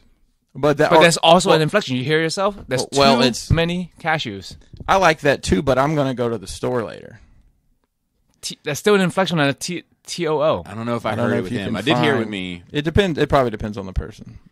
I heard the TO has a higher inflection than the TO. It depends on how you hold your mouth, boy. To me, it's I'll back out of it. I'll leave it alone. I mean, we just like with the A and the E and accept. Yeah, it's not the same. yeah. I feel like that's different. I feel like that one is different. It's and right. Like, but somebody in that conversation didn't see the difference. Either him or Kelly didn't see the difference. But it's minor. Right. So I can just see how that one happens. So TOO and TO is very minor too, but that's even more minor. What about 4 minor? That's actually 2 minor. And 4 minor. See, inflection 2 minor. Watched the latest episode of The Expanse, which is phenomenal as usual. After Rebels. Okay. Yeah. It's one space show to another. Right. It's so good. I think I'm gonna rewatch the entire. I think go back to space. Like I think we waned off when they started. Like they landed on the new world, and they went. We want them in space. I like them in space. So in 5, they're all over the place. Everybody's split up. Right, but they go into space. The majority of them are in space. Okay, good. Like the Beltus. Amos. I love that accent. I can't do accents in general, but I love the fucking Belta accent. Baltmang. Yeah. It's crazy Cajun dialect. It's very unique. I guess they all have to learn it. Like everyone who is a belter on the show had to learn to speak that way. Mm-hmm. There's a ton of belters in season 5. Yeah, they're fucking crazy. See, I want to say I started that show way back when you guys were talking about it. I want to say I watched. I mean, I was talking about it before he started. Yeah, I want to say it was when you recommended it. I watched the first. You put me onto it. The first 2 episodes. Actually, I say that Adam Savage had done a bunch of stuff that I stumbled upon. I'm like, oh, that's that show Joe was talking about. Yeah. So then I tried it out. I've been fucking with the 3D modeling still. Yes. I'm getting better and better at it, and I'm sure I could take some tutorials and learn all sorts of stuff. But I learned better at, I can't figure out how to do this. Google. Oh, that's how you do it. Sometimes I still can't figure it out. Like, you have to, say you're trying to make a box and you want to, this is a cool trick I learned. You've got a box and you want to do the same pattern on both sides of the box. You have to create a plane in the middle of the box, then draw on that plane, and then extrude mirrored out. It's a whole nother world. And it's like, that software works so different than, like, I'll try to do shortcuts. I'm like, wrong fucking program. Because I use so every many program, things. even though they do the same thing, is different. Yeah, it's just a different way to get there. So I'm really enjoying learning that. I have to come up with some more emails to keep doing the free trials because I don't want to pay it's like $50 a month for Fusion. Yeah, fuck that. I do hate switching between apps, I guess, and the tools are similar, but the shortcuts are different. Oh yeah, just the different editing apps, right? Yeah, like my music one and my video one. My video B is blade, A is arrow. Like I just know it like the back, like you know what I mean. B A, and then like when I switch over to the music one, B is not it, but I hit B 100 times, and like you know, and it'll start mute, unmute, mute, unmute. So like the design software I use for the CNC and then Lightburn for the laser. They're very, very similar programs, but they work completely differently because they were just built, from scratch. Yeah. Done some upgrades to the resin printers. I got a, it's called a Wham Bam plate. Yep, that's right. The sound of it. So you know how I like on our filament printer we have it's a magnetic base, but it's plastic. It's soft. You can pull it. So when you get done, you can pull it up. Well, the problem with the resin printer, I print a lot of stuff flat. It's hard as hell to get stuff off. Yeah, because of suction. So this is a magnet plate with this, I don't know, some 3M stuff that you glue to your build plate, and then it's got these thin steel plates that you lay on there, and you print on that. Well, you're done. You pop it off. You can bend it. Yeah, bend it, pop it off, and you're good to go. You have a problem with adhesion though. Usually, that's the issue. Remember, like the first time we printed, like we were printing nothing because it was not sticking. To the plate? Just installed these yesterday, and you got to let they said to let it sit for up to 72 hours. So after the warranty expires, probably. So I'm excited to do that. I have been printing a lot more on the filament printer as well. Finished Cobra Kai. How was it? It's fine. Yeah. It was not the best season. I don't know. They seem to be reaching a bit.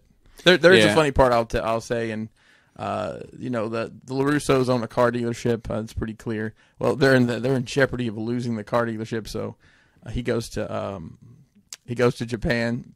I think the name of it's Doyona is the name of it. But if you say it fast enough, it says like right. But on the buildings, like it's obviously CG'd on there. It says Doyona. Anyways, I just thought that was and the last thing, it really sucks, is our HVAC unit went out Saturday. Oh, yeah, they're probably there now fixing it, but we've and bless my wife's heart, she can fix a lot of shit, and she fucked with that. She was up in the attic. Get a new one, replace it. They called this morning because she's like, if they come on Sunday, it's going to cost $12,000 for them. What the?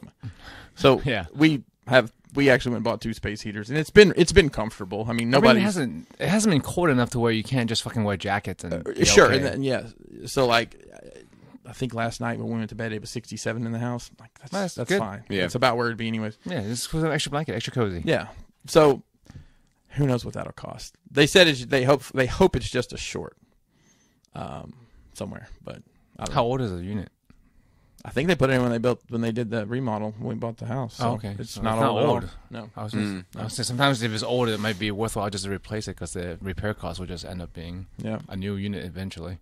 That sucks. Last thing I'll say is our pre-order for, and I haven't even shown all the stuff yet, but the pre-order for our new set, the complex with a K and a 0, copyright people, is it should go up this week. So nice. Just waiting on a couple final things with the way we're going to roll it out. So looking forward to that. Nice, very cool. Notes. We have a couple things. Got a bunch of questions. And a bunch of questions. Yeah. Actually, more questions. New questions. More questions than I think I knew, because I think I missed some. Because we didn't do all of them yet. Last week we rushed. Yeah, but I think we ended up getting those. I don't know. Look for that one real quick. But then I feel like there was which one am I looking for? When I sent the 2 for last week. Yeah. To make sure that we got all those, and then I think the week of best of we got sent stuff that I just forgot. But I'll ask and make sure it's not my COVID memory. Breaking news: the heat is working again. Oh wow! Perfect. Yeah, there we go.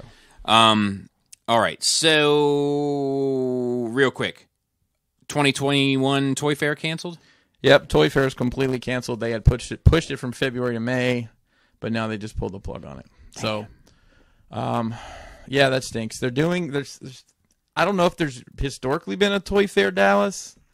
I want to say I might have seen some stuff from there once or twice, but they're doing a Toyfair at Dallas supposedly. When? I don't know. I don't know. This, it's an industry show, which people will be able to solicit stuff, but it does just kind of stink. Maybe I went to the last Toyfair ever. Let's hope not. But I'm sure most companies will. I mean, for 99% of the world, it's looking at pictures on your phone anyways. Yep. And they'll still do that because these companies have still been, probably rolling towards that. Yeah. Now it'll just depend. Is it going to be the virtual Toyfair? And yeah, but it may not be that large dump, so to speak. It might not. It may be. Hasbro just kind of spread everything out over the year, missing out on so much. But God bless him, Todd McFarlane. Did you see Todd McFarlane's haircut? No. He posted a video. I guess he does a video like every day. He cut his own hair. And like one side, he didn't put the guard on the clippers, and he totally fucked it up. And the other side, he did. It's worth looking up. And then another video, he had a toothbrush in his pocket. I think he's literally lost his mind in these COVID times. He's lost his mind in these COVID times. Yeah. Oh, fucking scale. And, but yeah, I am bummed because I was thinking I was going to be able to make this one, the May one. because it's always in February and it's right around my fucking wedding anniversary, which I could do, but when I put my chips on that square, I can't bet on that square again for a while. I gotta let that square relax, and I never know what square is coming around the corner, so I try not to like use it all my squares by February. You know, so I don't know. Okay, so the next one: these things don't mix. Tell Denmark. Denmark launches children's TV show with about a man with a giant penis. Oh, yeah. Have you seen this? I did. I don't understand. So critics condemn idea of animated series about a man who cannot control his penis, but others have backed it. John Dillermand has an extraordinary penis. Dillermand. So extraordinary, in fact, that it can perform rescue operations, etch murals, hoist a flag, and even steal ice cream from children. See, it's not fucked up until that part. I mean, it's just like a tail, right? And then they got the nerve to say the Danish equivalent of a BBC. Oh, the BBC. Sorry.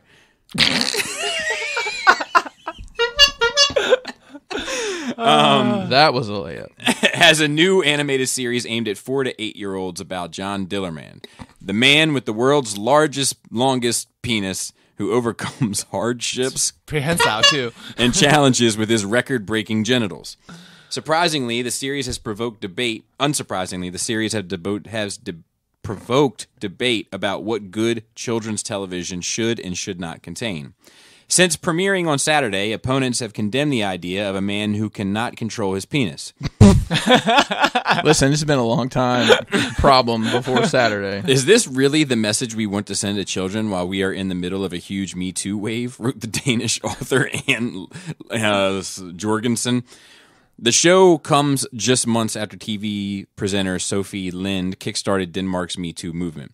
Christian Groes, an associate professor and gender researcher at Rokside University, said he believed the program's celebration of the power of the male genitalia could only set equality back. It's perpetuating the standard idea of a patriarchal society and normalizing locker room culture that's been used to excuse a lot of bad behavior from men. It's meant to be funny, so it seems harmless, but it's not, and we're teaching this to our kids. that wasn't the message I got from it, but okay. Yeah, a psychologist who works with families and children said she believes the show's opponents may be overthinking things. John Dillermand talks to children and shares their way of thinking, and kids do find penises funny. They're fucking hilarious. They're still fucking hilarious. They've never stopped being hilarious. Yeah, I love like Game of Thrones, like just all the dicks in that show. Like it's just like it's fucking funny. It is hilarious. Like if it's not like look, if the dick is not in porno being used properly, it's so fucking ridiculous. It is. You know, just it's on just the animal. little, Just see a dog walking down the street with a fucking junk hanging out. It's just like this, like little, like skin sleeve, like just hanging down and like, you know what I mean, like just hanging there like a Chinese lantern, like you know what I mean, like where it's like just why's like, it gotta be Chinese? And like you can't. It's not like you can move it like your arm. You know what I mean? It's just like dangly bits. Speak for yourself. Yeah. My shit's got an elbow. You're like going through the store, you're driving, you get a little itch on your thigh, your dick's like scratching it for you. Like, but it's just like the most lunchinest fucking thing in the world, like to like look at. You know what I mean? Anyway, the show depicts a man who is impulsive and not always in control and who makes mistakes. I'm pretty sure it's a metaphor, like kids do. But crucially, Dillermand always makes it right. He takes responsibility for his action. When a woman in the show tells him that he should keep his penis in his pants, for instance, he listens, which is nice. That's a good message. He's accountable. Control your cock. But they can see the timing is poor. So it says they can see the timing was poor and that a show about bodies might have considered depicting difference in diversity beyond oversized diller. Yeah, maybe they need somebody with like, a micro. Diller is slang for penis. His best friend micro. Dodo is a slang for penis. That's true too. But this is categorically not a show about sex, she said. To pretend it is projects adult ideas on it. It's just a tail in the front, bro. But yeah. I don't know why. And who It's like Cats. Who the fuck Grinling? Right. Probably, I mean, probably it premiered. It fucking premiered. I mean, the same people. it showed. That's crazy. What kind of culture are we creating for our children if it's okay for them to see perfect bodies on Instagram, enhanced digitally or cosmetically, but not real bodies? Well, that penis is not real, I'll have you know. But Doctor responded to the latest criticism by saying, or DR responded to the latest criticism by saying, it could just as easily have been a program about a woman with no control over her giant vagina. I added giant in. I couldn't help myself. and the most Laughing away. Yeah, just like fucking Pac-Man. You ever seen that movie Teeth? Oh, Are you aware of that I'm movie? aware of Teeth? it. It was like Langoliers between your legs. It was a Blockbuster exclusive back in the day. Oh, no doubt. Anyway, this article goes fucking on and on, but it's so fucking funny. Hey, Bobby, that's long enough though. But it is just It's fucking hilarious. it's funny. I It's- watch it for it's- the fucking shits and giggles. I think it's a little weird that it's for kids. yeah. You It know, is. that's a little weird. Why don't we take on dubbing it for America? Let's do subs and I mean, dubs. You want to do subs and dubs for the Dick Show? I feel like you have to watch it like once just to be able to gauge it. Yeah. Like for sure. Like it can be completely non-sexual. They can. I mean, Yeah, they said it. I is. mean, we They don't. said it is. They said it's completely Yeah, non-sexual. I can see that. Like we just associate. Like they're right. As adults, we associate it with sex. But like as a kid, all I associated was, well, until I was 4, it was peeing. It's the fucking piss hose. Yeah, and I mean, just a wiener, dude. Just like luncheon ass fucking wiener. Yeah. Like just, I think I've seen that movie, Piss Hose. I watch it all the time. you know, like you just swinging around. You fucking smack it up against your stomach sometimes. Smack it against your hips sometimes. Yeah, you ever do the side to side? Of course. Yeah. Of course. And then every now and then it gets hard to bend. I'd hate it when it hits my knees. It's so weird. I know. And deep too. Water's cold. So Joe S. Did we do this one? I bought a G2 DX. Hang on, is that the only news we had? I mean, Phil had a ton of shit in there, but it was all like, Okay, Yeah. speculative. yeah. I bought a G2 DX. Did we do this? I bought a G2 DX9 breakdown on a whim, and it had nearly immediately decided to sell it. Well, my daughter fell in love with it. In the meantime, Yeah, we did that one, I think. Did we? I don't remember. he said, so guess who's going in now on an entire set of G2 Stunticons? My question is, have you ever bought something dumb for your collection simply because a family member showed I don't interest think in we it? did this. I think If so, we- what? He says also, Happy New Year, Happy 2020. Hopefully, wasn't too late with that. So the beauty of us reading those questions is we know how to answer them. The bad part about us reading those questions is we think we've already answered them. That's true. I don't think we did that. I don't think we did either. Okay. But I will say 2-1-1 scale Baby Yodas. 2? Yep. So Yeah. I bought One cheek's too rosy. I bought the sideshow one. Dude, if I had that guy's giant dick, I would smudge the rosiness off of his. Wow. That seems are you really gonna- inappropriate. are you gonna to rub keep your both dick of on them? this Baby Yoda? It's 50 years old. Are you gonna keep them both? Yeah. So I got the sideshow one, and then the Hot Toys one was announced, and I just mentioned it, and Laura was like, "What? We need a second one for upstairs, one for downstairs." wait. So then I was like, "Okay." So now I All have right. two Baby Yodas, and like.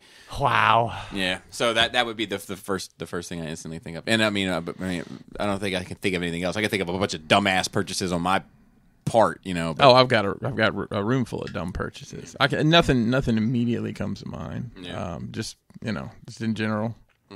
Yeah. I should. Like that happened with I don't have family members. This like is Krista. this is all dumb. Let's be honest. Yeah, it is. Yeah, It but really it's is. not- But it's something to do. Yeah. but it's not as dumb as that like light system I bought, for instance. Because you threw it away. Yeah. I mean, even It became trash. Did you really throw all those away? I kept some of the metal. Oh, nice. You got to recycle it. Yeah, Yeah, the copper, right? The copper. Yeah, I'm gonna scrap it and get a put it- fucking put it with your cans. $5 bag of heroin. There you go.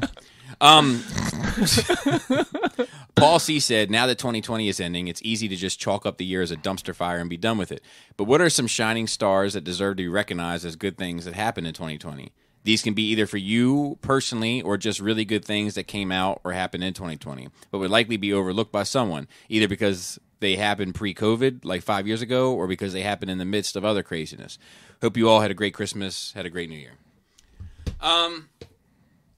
Does anybody got anything off the rip? I got a few things. Bro, 2020, I feel guilty was saying it, but 2020 was fucking amazing for me. It's fucking nothing but greatness for me, and mostly like nothing bad happened to anyone I'm close to. Oh yeah, you had some bad things happen in 2020, side grandma related. Oh yeah, I don't count her. She's fucking not part of my life. She's a nuisance. But it's been fucking great. My side business became a full business, Booming business. It's challenging to say anything, you know. Unlike my side grandma who would never become my real grandma. You're not my real grandma.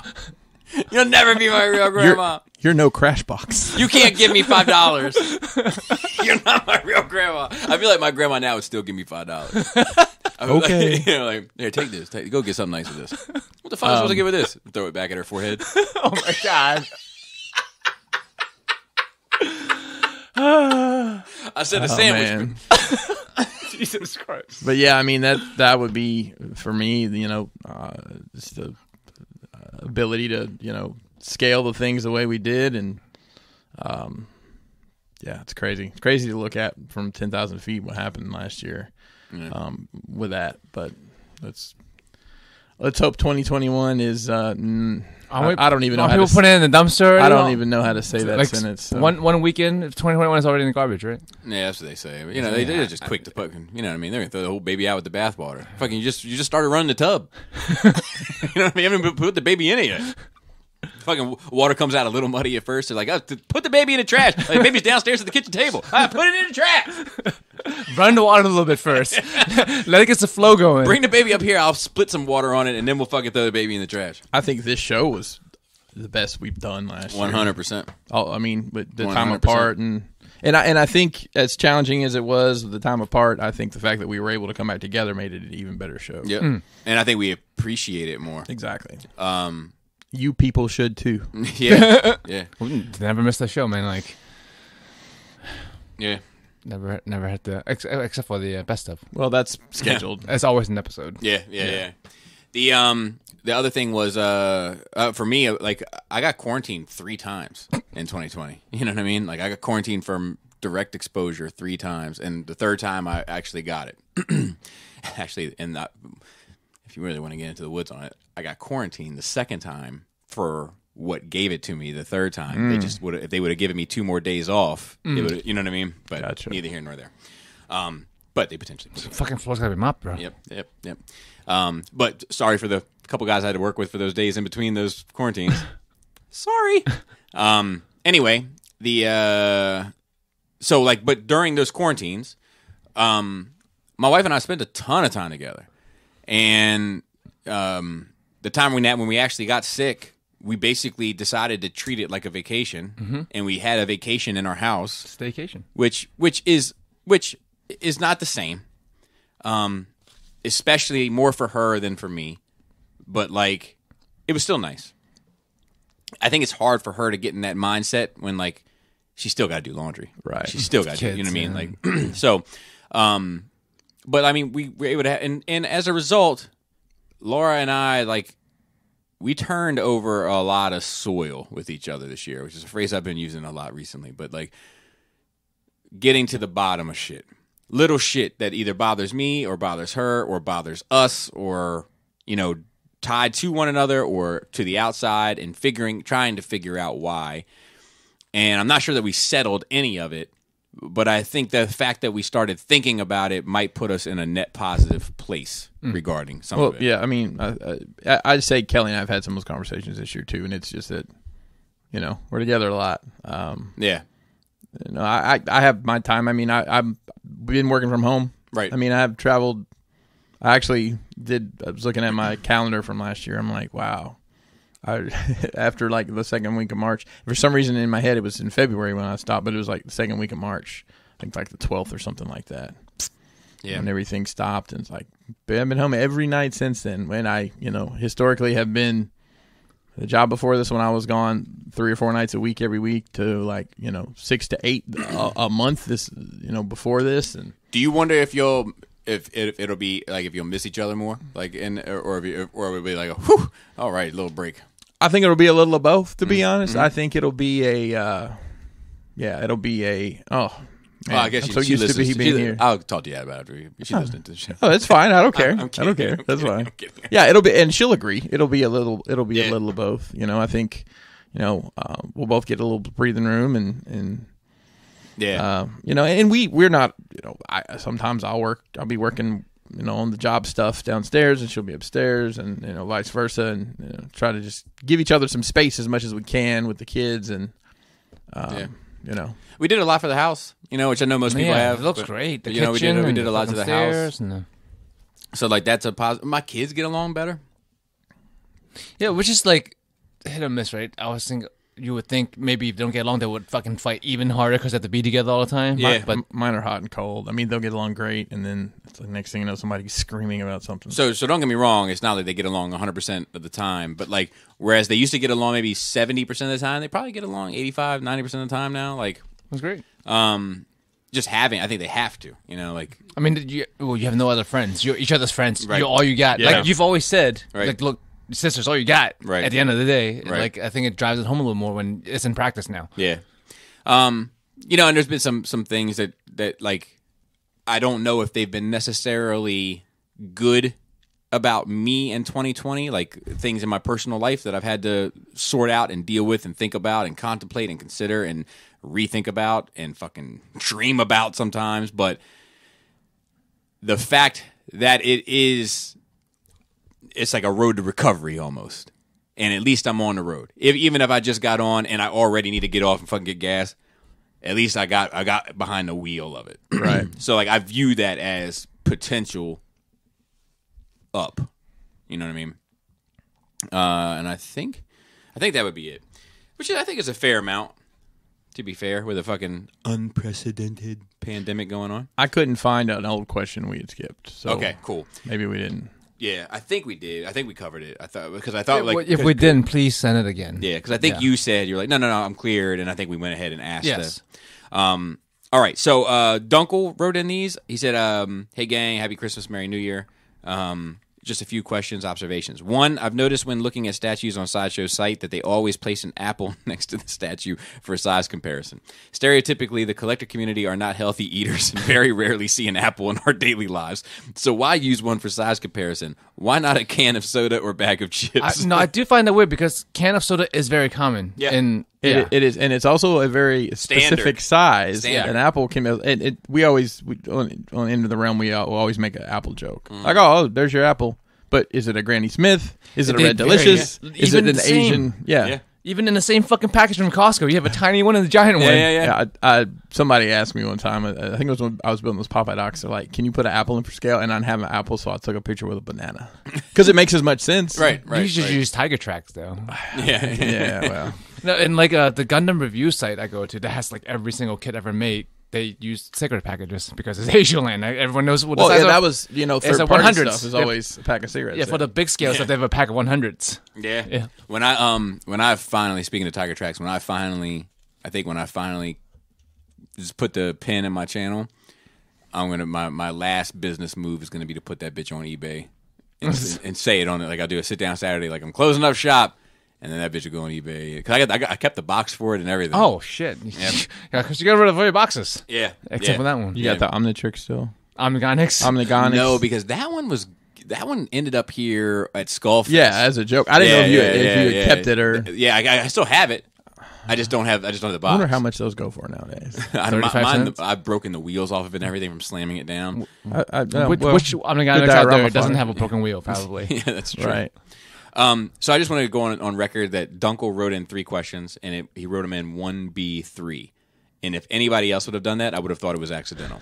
So B, I'm not a regular fan of DC and never cared much for Wonder Woman, but after seeing the 2 films and enjoying them, would like to dive in a little, so to speak, to her story.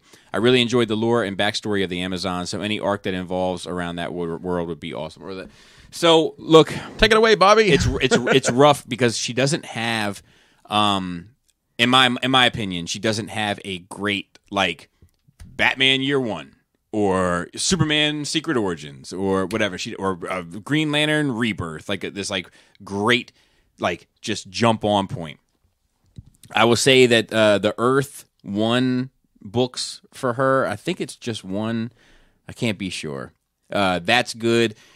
there's some like side stuff with her in it in Batman, Superman, Supergirl, where it kind of talks about Themyscira a good bit and kind of gets you an idea of culture. Like Superman's on Themyscira and won't touch the ground. Like he won't put his feet on the ground, like out of respect for the land. You know, it just kind of floats like directly above it. Meanwhile, Batman's like,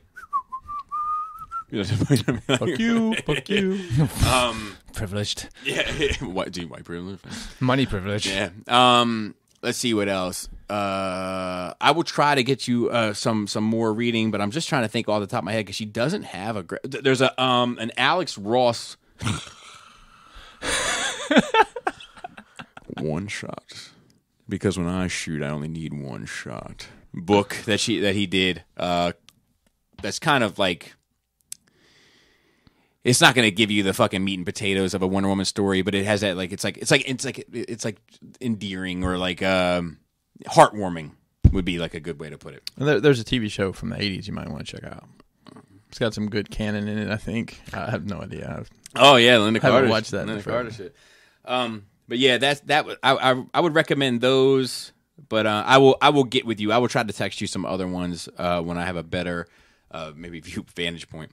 Is it because I'm in the way, Bobby? Literally, you can ask me to move. No, I don't know exactly where my Wonder Woman section is. So like, I keep looking like fuck, is it there? Is it there? Is it there? I'm not exactly sure. So I'll, when I get up and take a look around, dude. So have I told you about this recently? This my Lost and Found. No. Okay, I've been going through this thing recently, and like just in the like probably the last 6 months, where like I'm like. Fuck, man! I know I had that. I had that book. Was it the Ghost in the Shell DVD? Or I had that Ghost in the Shell DVD. Has that crossed your mind since I think once or twice. Okay. It's been years. It's been, yeah. Paul C. brought it, I think, to Skullfest. Or he shipped a bunch of shit. I think he brought it to Skullfest. Okay. Anyway, so like, recently somebody hit me up on Facebook and was like, hey, I saw on your Transformers collection video... you didn't have this book. And I was like, fuck. But I do.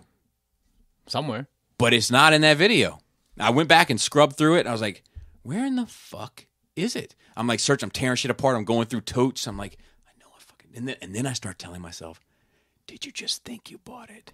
it's like the dark voices get in my head. Yeah. And you never bought it. You never owned it. You were too scared to pull the trigger. Now it goes for $1,000. So I had that panic moment. No, it wasn't Lost and Found. It was I forgot to pre-order because I forgot to pre-order something. And luckily, one of my friends that wholesales, he had some come in late. I'm like, I need one of those. So anyway, and then like because my Transformer books are pretty much here or. Up there, on the Transformer shelf.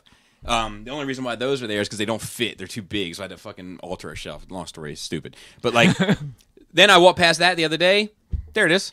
It's sitting right down there. For no reason. For no reason. It doesn't belong there nope. at all. Those are fucking video game books. It's yeah.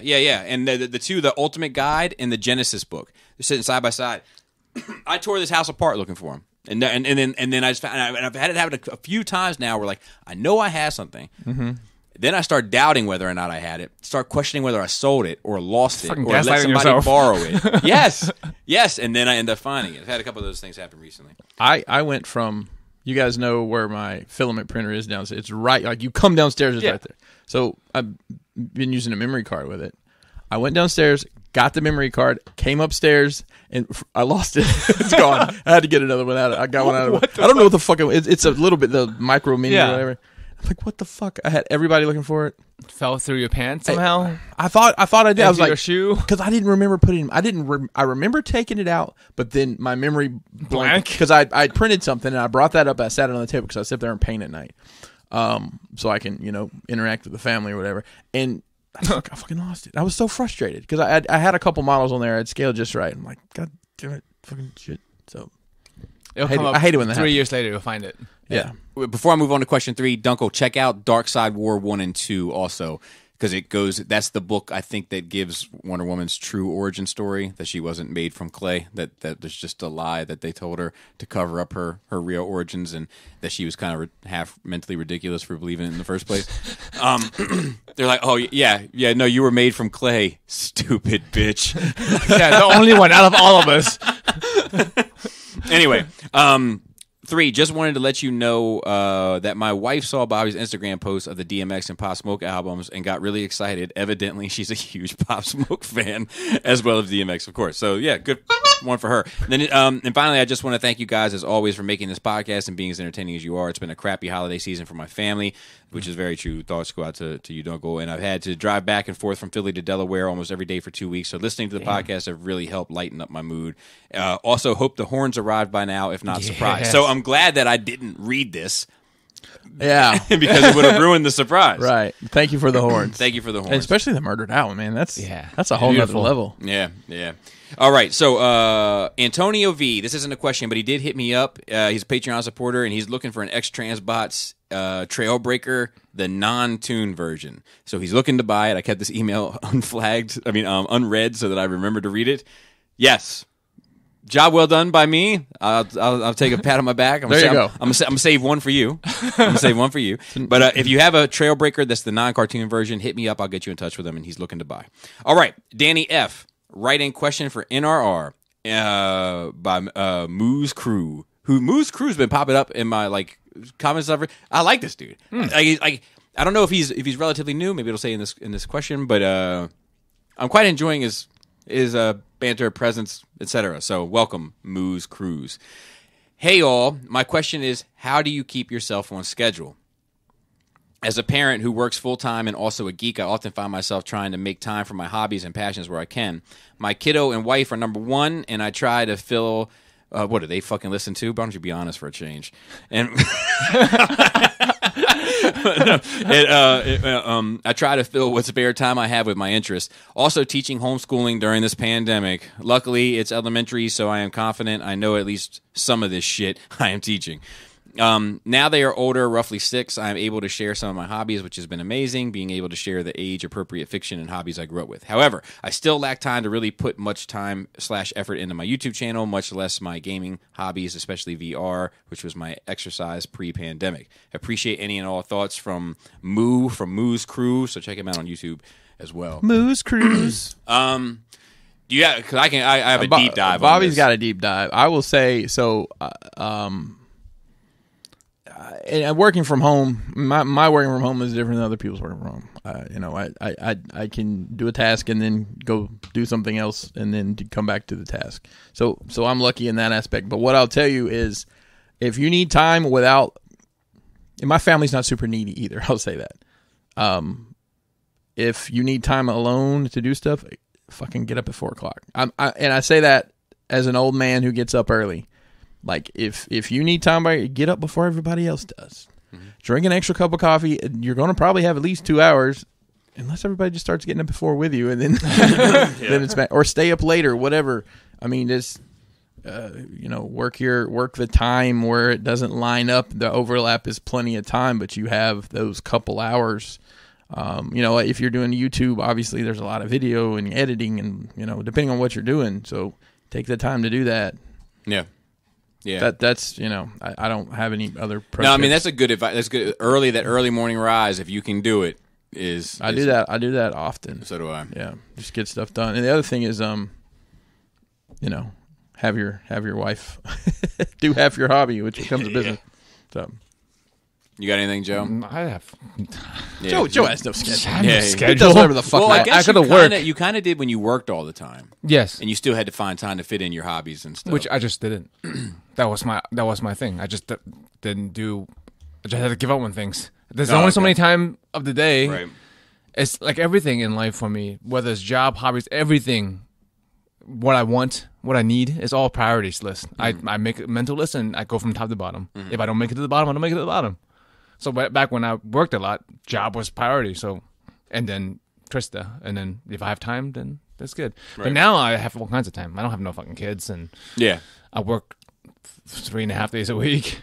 Yeah, at the Twitch, but that's her schedule. I'd have to keep with. So I will say that I have become an expert at time management. Like it is. You both of you get all kinds of shit done all the time. It is one of my biggest strengths. But I feel like I don't. That's something I got to work on. Yeah, that's fair. I don't feel productive. That's like, fair. If I'm not like fully engaged in a production of something, like the time I've got right now where I'm prototyping stuff and trying to learn new stuff, I just feel down on myself at the end of the day because like, what did I do today? I don't feel like I accomplished I feel you. anything a lot of the time. I mean, that's how I feel like my hobbies in general. That's why I'm like, I don't even know if it brings me joy anymore. It feels like going through the motion sometimes because I do stuff and then I feel like I didn't do nothing. Mm-hmm. Yeah. I think sometimes it depends on what you're doing too. Like, and I'm slow, and that's not a problem. And if you like, you know, if you're giving everything, if like when I think about stuff like 40K, right, where like you have to produce so much. At least when I felt that. Yeah, it is. It's overwhelming. In order for it to have the payoff. Yeah. You can paint one squad as 10 guys. It might take you fucking 2-3 weeks. Yes. And it's only 10 guys. And 10 tiny little guys. It doesn't look like much. Right, on a big board. That's the problem. Yeah, no, I feel you there. But to magnify that to what, you know, we make 12 dioramas in a week, and then I'm not doing that, I'm like, it just feels like I'm not. Because you got used to a certain... the level of the volume. So like, I'm always thinking about like, leaving no stone unturned for time. So I'm often doing multiple things at once, and I'm often setting goals and also setting timeouts. So that's something I struggle with. Is like, okay, today we're just gonna chill today. So often, I have like, a hard time with that for those, like, because like folks, you know, the PM and DM and that. If you pay attention at all, like my responses usually come in, and then you won't hear from me for a while, and then it'll be again because the time opened up. So like I just want to this morning, today has been a great example. Okay, so like this morning I woke up and to go over my priorities, my number one priority is Laura because the kids are going to get 18 and they're going to fuck off. I've got to make sure that relationship is as solid as possible for the rest of my life. Yep. Then the kids, then making sure that I'm okay to perform at my job. Not my job and not me, but that whatever happens next is going to maintain that. So, for instance, I can't eat the whole bag of Doritos because I've got to be able to mop a floor tomorrow. So that comes next. Then everything else. And sort of in like, right? So this morning, I woke up, fucked my wife. That's priority. Straight away. That's definitely priority. Straight away. Get out of the way. I'm going to send you off to work loose, and I'm going to be loose myself. So I got that. So then I know that my wife, like just keeping schedules intact, my wife does, she walks with me the certain amount of day. It's that fucking watch of hers, right? She's got to fill the rings. She's got to fill she's Lord of the Rings. Laura of the Rings. Laura of the Rings, both on her watch and on her toes. And the Dummies crew called her started calling her Bojangles. I call her Toe Jangles because she's got all them rings on her toes. But she doesn't really. They just joke about it. It doesn't matter. But at any rate, so I know that she likes to get yoga in the morning. She likes a long practice. She likes like a 45-minute to an hour practice. It like helps her chill the fuck out for a bit. My wife is really tightly wound and fucking. Oh, imagine that being around you and 3 kids and neurotic. You know, so it's like it just helps fucking. So she got dick, and then she got yoga. Hopefully, she's ready for her dick. Dick and yoga. That's yeah. So sounds like a restaurant. So while she was doing yoga, now I already know I got 45 minutes minimum. Add on top of that, she's going to take a shower. She's going to work, so that's another like 20 minutes. So now I'm at an hour. You know, get dressed, all that shit. I'm at an hour and some change. Cool. So I came downstairs. I got afterthoughts done for Patreon, for Drag Strip, and for the Stunnicons. Got that sent off, emailed to myself. I didn't go check on it. I didn't go put it together. I just emailed the audio to myself. So then I started working on reviews. There was a certain amount of reviews I wanted to get done today. I wanted to get done your stuff because you were coming over today, so I wanted to be able to send you home with it, not have to wait another week for your shit. And I also got one other thing reviewed that Jar Jar Black Series, because that hits tomorrow. So that's top priority. So I started working on those, taking pictures, etc. I can hear my wife coming down the steps. I go upstairs. So I'm on the middle floor. I don't need to be up her ass. She's got shit to do. She's got to put her lunch together and all that kind of stuff. But now I'm on the middle floor editing the emails I sent. Where if she's like, "Hey, I'm thinking about this tonight for dinner," like, "Okay, this sounds good," but I'm in the space and I'm still getting shit done. Yeah. So I got those done. I got those posted. She leaves and goes to work. I get the kids set up for school. I don't babysit them at school. I probably should be more on them. I don't. Sometimes I am. Very rarely. It's hard to do because they all have headsets. You don't know what's going on. Correct. Do you even know the subject anyway? While I'm getting them ready for school, I'm putting a wash on this diorama I was working on.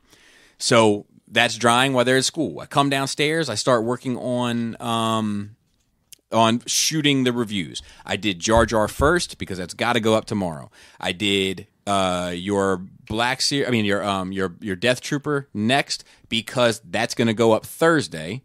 The Ape is for Patreon, and I figured if I had to hold on to something for another week, I'd rather it be this. So, but I was able to get it all done. I got them all shot. That took till 11 o'clock. No, I'm sorry, till 10 o'clock. During that time of shooting, I'm running upstairs, checking on them. Everybody good? Everybody good? Make sure my kid gets logged into the next class, Everybody good? Everybody good? Putting wash on, got my diorama installed. So that's done now. One thing completely off the list. Haven't got to cleaning up all the diorama space yet. Shit's still up there.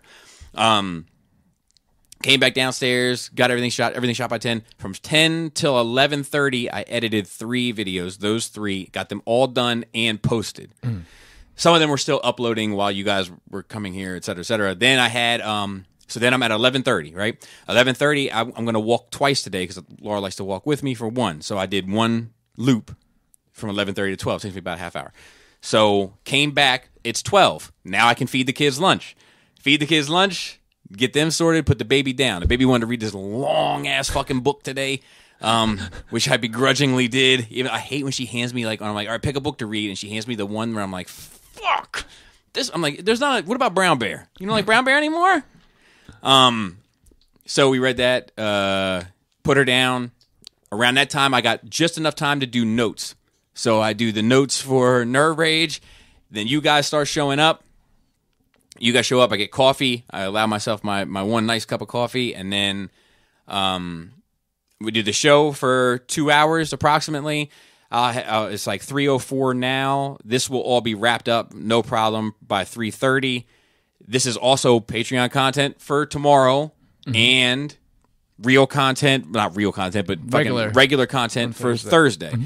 So that's 6 pieces of content done, plus the 2 bonus things. So that's 8 pieces done today so far. I got the making of Chlorine that's going to go up for Sunday. I had to make one edit to it, but now it's ready. That'll get posted today. And and I fucked up a couple times today in my reviews. So I got 2 more bloopers, which pushes me to 5 minutes. That's a whole other blooper reel. So now I'm at like 9, 10, 11 pieces of content that are going up today.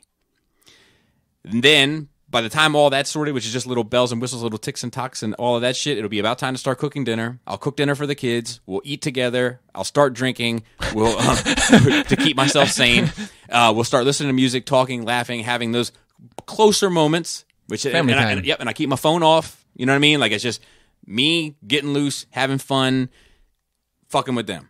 That's it. They have my undivided attention for that period of time, and they have my divided attention for the rest of the day. Laura will get home around 7:30. We'll go for our second walk. We'll come back, and we'll start watching the rest of Your Honor. And then I get up and go to work tomorrow. Bobby Skullface, ladies and gentlemen. One day. And that's one day. And all my days are like that, except for... You've made songs about this. Saturday and Sunday. Saturday and Sunday I have taken... So I'm busting my ass now heavy on it because now, Friday night at 5 p.m., I clock out. And unless it's something major, earth-shattering, Fans Toys comes out with something on Saturday. You know what I mean? Something that's going to change the dynamics of what I do. Right. Unless it's something like that, I clock out Friday at 5 p.m. I clock back in Monday at 4 a.m. So, Yeah. It's impressive, Bobby. It really is. So much shit. you get just a ridiculous amount of stuff done. It's Both of you. Yeah. well. It's just like I'm not that organized. Mine's more But of you a, got- mine's more of a chaos. Chaotic Mine's- energy, but you still got a lot done. He's Bruce Lee, and I'm Jackie Chan, drunken master. We're both gonna whoop that person's ass. It's just gonna take a different way to get there. But I'm at 6 years of it now. Where I wasn't efficiency has always gone I wasn't through the always roof. operating like I am now. Yeah. One review would eat up my whole day before. Yeah. You know. Well, you've gotten good at what you do. I've got You also can do a diorama in 2 days now, where it used to take you a month. yeah. Well, I'm not good at necessarily at what I do, but I'm efficient. But like I There's took a balance there. right. I took You went good or you went fast? Yeah. So like I can when I edit a review now, I dump everything into like the editing board where I want it, like order wise, and I'm listening all these time. If like I get time where I'm taking pictures, I'm listening to a podcast or I'm listening to media so that I can keep consuming stuff, so I can have stuff to talk about or whatever the case may be. I can go through the whole video and edit it without ever pressing play. I'm not good enough filming yet where I can let it ride. Right. So But now that's fucking crazy. I go Usually through. you like watch the same clip over and over again, chopping it up. Yep. I go through now. I edit all of it, and then I play it one time from front to back and make sure it's all tight. And even then I miss shit, But like, But that's efficient. It's fast. yeah, it's fast. I'm fast now. So we do have more questions. Let's see. This is from. But thank you for that question. This is from Keith. He said, "Happy New Year, guys. Hope everything went great." Oh, KFC? Yeah. Extra about right now. Do any of you guys have any New Year's resolutions for the podcast? Was wondering what Chris thought of. I'll ask that next. Any New Year's resolutions? The only resolution I made is to take better notes for my job, because I rely a lot on For your real job. for my real job. I rely a lot on like just going back through emails to like, especially since COVID. I can just find I've searched this person's name, like, oh, here's the conversation. But like I have little branded notebooks, like hardcover notebooks, and I busted out a brand new one and I'm writing the date, and pretty much I'm documenting everything I do every day. Just it's keeping me a little more organized. Nice. And then like we have this one particular system that's very important to what we do that fucking fails constantly. So I always write, amps failed 2 p.m. Didn't work rest of the day. Amps failed 10 a.m. Worked at 2 p.m. It just Like a logbook. It is. I mean, it's like, why am I right? It's just for my sanity. If someone's like, why didn't you get this done? Well, here, because the shit didn't fucking work. Yeah. So that was really the only thing that I had. Yeah. You got anything? I don't do resolutions. Okay. Like whenever I feel like something needs to be done, I start Right. right then and there. Well, one of the reasons I decided to do that, like then, is like, all right, I can start a new calendar book. Yeah, it's perfect. Like, It's it's good a perfect timing for time sure, for the yeah. calendar lining up. I will say I'm with you that every time that like I feel like I need to change something, I just try right then to change something. Yeah, I otherwise, think- it's procrastinating. Agreed. I think that what New Year's resolutions does for me is it forces me to take a second and think about, is there anything I'd like, you know what I mean? To ask myself, am I happy with this? Am I happy with that? Am I good with this? Am I good? And if not, then so like that's what I take it as. Only thing I'm really doing, I think this year is like I was off to a good start. I bought a little calendar, like a little pocket calendar. I've already lost it. It's with my memory card. I thought about calling Joe and see if he knew my memory card was. Oh yeah.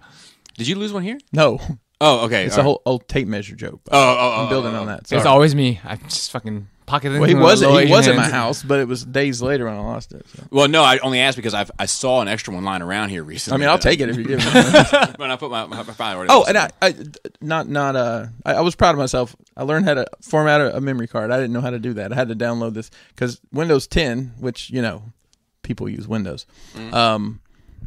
You can't, like, the 3D printer won't read I think it's an XFAT is the format. Okay. It'll read a FAT32. Yeah. But Windows 10 won't convert a card bigger than 32 gig, which is almost hard. I mean, it's getting hard to buy them that small now. Yeah. That's funny to say, isn't it? Remember when a It used to 32 be gig card enormous. was $400? Enormous. It Yeah. was $400. Oh, You need a zip disk, man? I get you a zip disk.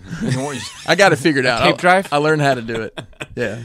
But anyway, I forgot where I was at, but it's like We're talking about resolution. Oh yeah, but one thing I am going to try to do this year is to try to be a little bit more organized as well. And my goal is my other goal is to get a lot of the heavy lifting of my collection done. I got the furniture done last year, and my goal this year is to get like the shit where I'm like, I need to plan to pay for this shit to get that shit done. So that going into the next year, I'll be on some Joe shit.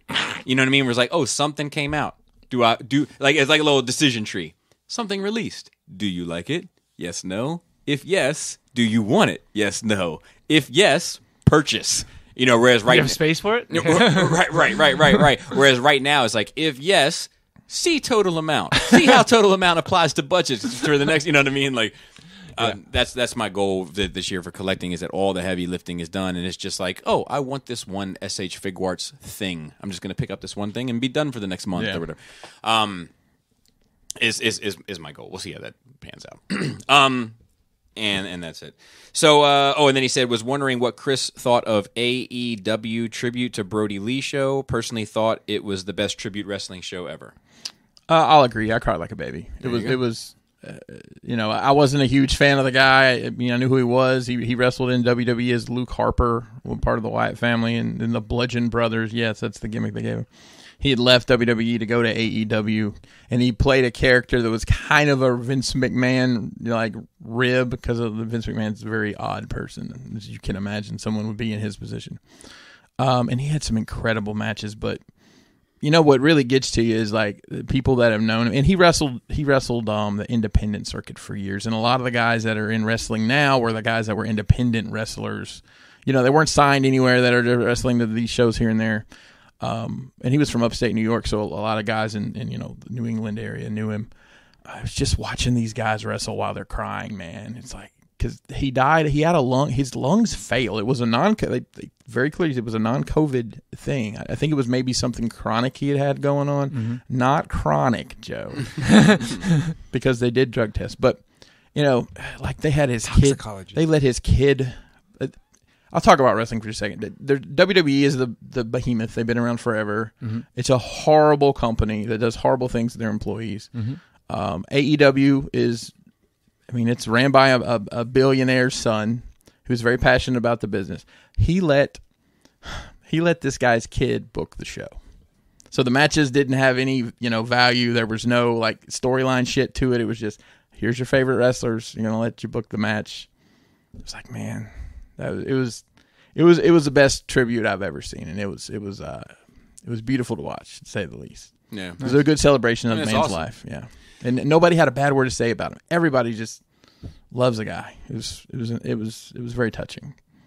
I'll say that one of our mopping contracts is with this hospital, and everybody always when they go to the hospital to do a mopping job, everybody wants to do the emergency room because that's where the action is, right? For the good stories. And I will say there's this one nurse that I've seen now twice in my career that's obviously superior, like operating at a higher frequency. And one time I saw them bring a patient in, and he was like, looks like flash pulmonary edema, something like that. And then like I'm cleaning the floor, and I came back, and I was like, they find out what's going on? He's like, oh, it was that. We just had it. He's like, I can just spot it. I was like, what the fuck? And then this other time I saw it was an EMS crew bringing in this patient, and this patient did not look good to me. But I imagine nobody looks good coming to the emergency room. And as they're walking by, this nurse, he went, uh-oh, and just punched this dude's chest. And the patient went, it came up, so I talked to him back, and I have a little bit of rapport with him, and he was like, it looked like he was getting ready to have a cardiac arrest, and sometimes you can give a what do you call it, a pre-cardio thump, and brought him right back. Jesus, that was a Junkyard Dogs move, the thump. Yeah, but very, very, very talented, seemingly. I don't know. I don't really know. Is that related to the wrestling story? You talked about his lungs collapsing. Okay, there you go. All right. Sorry, I was trying to make the connection. I'm like, what? Yeah. Last one from Nathan D. He says, hey, guys, love the show. Bobby, you're the first person I got a Patreon for, and it's been so worth it. Just had a quick thank you, by the way. 3,000 hours of content a month, so yeah. Yeah. And you know what's funny? I feel guilty when I don't have something for Saturday and Sunday. Dude, which is ridiculous. Oh, my God. You're mentally ridiculous.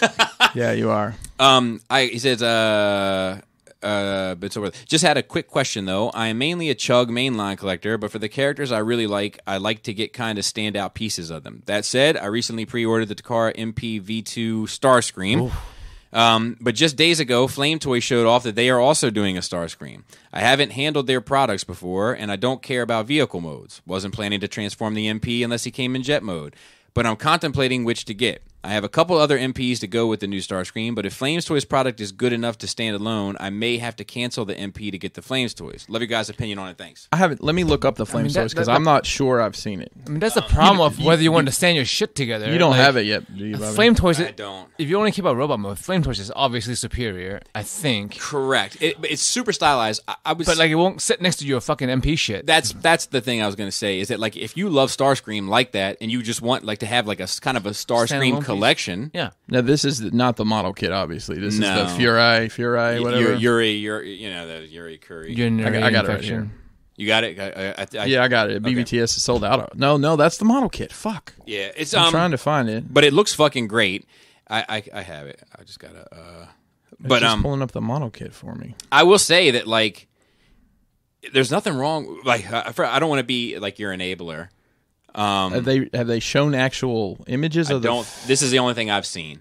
Okay, well, basically what I'll tell you, dude, is if you want a G1 collection that's G1 looking, go for that. But if you want a badass figure that's a badass figure that looks like Starscream, I mean, I've messed with the Flame Toys here and there, but I know the company, their Sentinel and 1,000 Toys and Flame Toys is all the same company. Great robots. 1,000 Toys is like one of my favorite companies, and they did those Iron Giants that are freaking. That's a robot. That's close as I have a personal collection, and I love it. So I don't know anybody other than the price that's really said anything bad about Flames Toys. No, me neither. Flame Toys. And I'll also say that like think about what matters to you, because that's been something with me. Is that like one of the things that I have realized is that variety matters to me.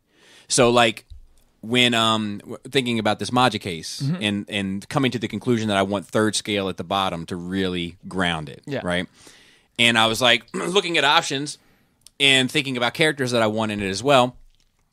I was like, well, I would love a Joker, but I don't want Dark Knight Joker because I have a really good 1/6 Dark Knight Joker, and I have a couple solid 1/12 Dark Knight Jokers. Yeah, you know what I mean? And then well, what about an Arkham Joker? Oh, well, I got a 1/6 Arkham Joker too, Joe. I think it's Nicholson Joker. So that was another one, and I'm thinking about getting the Hot Toys of that, but I'm keeping my eyes peeled at the moment. Anyway, so like I'm going through all this shit, and it's like, and then I came across like this very comic book style Joker, and I was like, that is cool because it's a new Joker. It's not the same Joker. It's just another iteration. So for me, if that sort of stuff matters to you, if you have some sort of G1-esque Starscream, which I would imagine you do because... Chuck scale, yeah. Correct. Then get something different.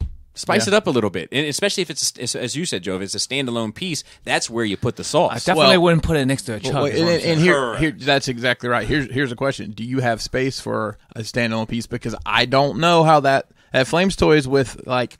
I don't know, a G1, a Takara Masterpiece Hound, I don't think it's going to look good. Or next to each other. Yeah, because it's very stylized. But if you have a specific place you can put that, then sure. Yeah, and I think that also, like, thinking about, like, in terms of space, also, like, just on that Maja Case video, somebody chewed my ass up about my Maja Case. Just... chewed it. He was like, it was a nice case, but it was fucking worthless and unnecessary because you don't have shit to fill it with, and just went in on me.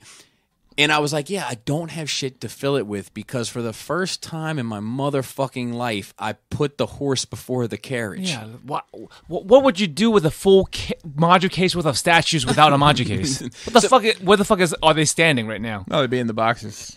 Stupid. So, like, you know what I mean? Like, I'm like, so like I do agree with you, Chris. To him is that, like, you know, take all of that into accountability. You know, be accountable for all that stuff. Be thinking about all that stuff. And something I need to work on myself, but I'll speak to this. Make sure you know where it's going to go. Yeah. If you're going to spend the money, you know, and you get it, and you're like, yeah, I mean, kind of like a oversized pop Mandalorian, right? Where are you going to put it? I mean, of course, you didn't have to think through that one. That is a really good fucking Isn't piece, it?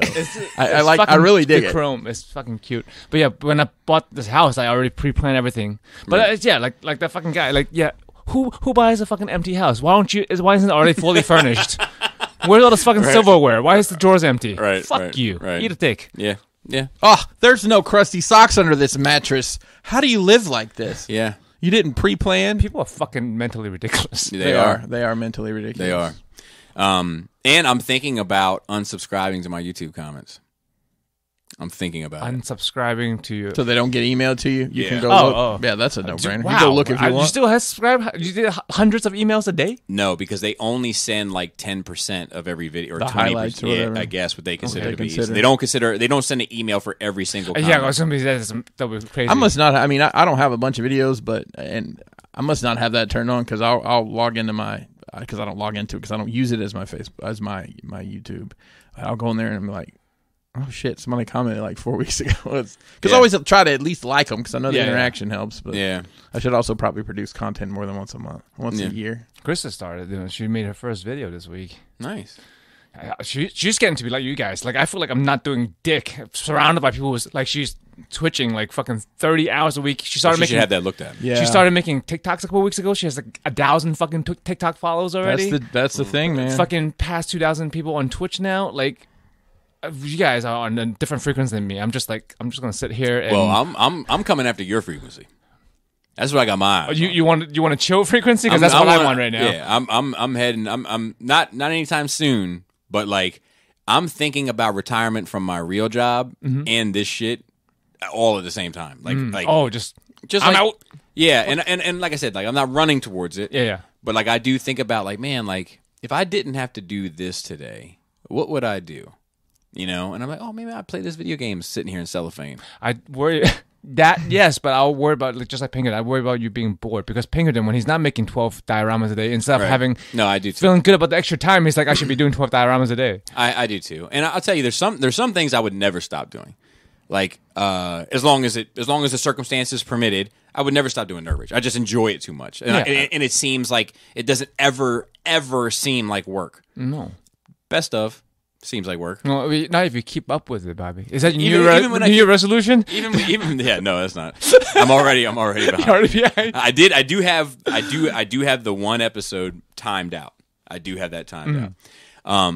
But you know, it's funny because like when we started this episode, we were about half hour in, and I was like, well, shit, if we keep up at this pace, I'll be able to just skip this week because ain't that many jokes landing.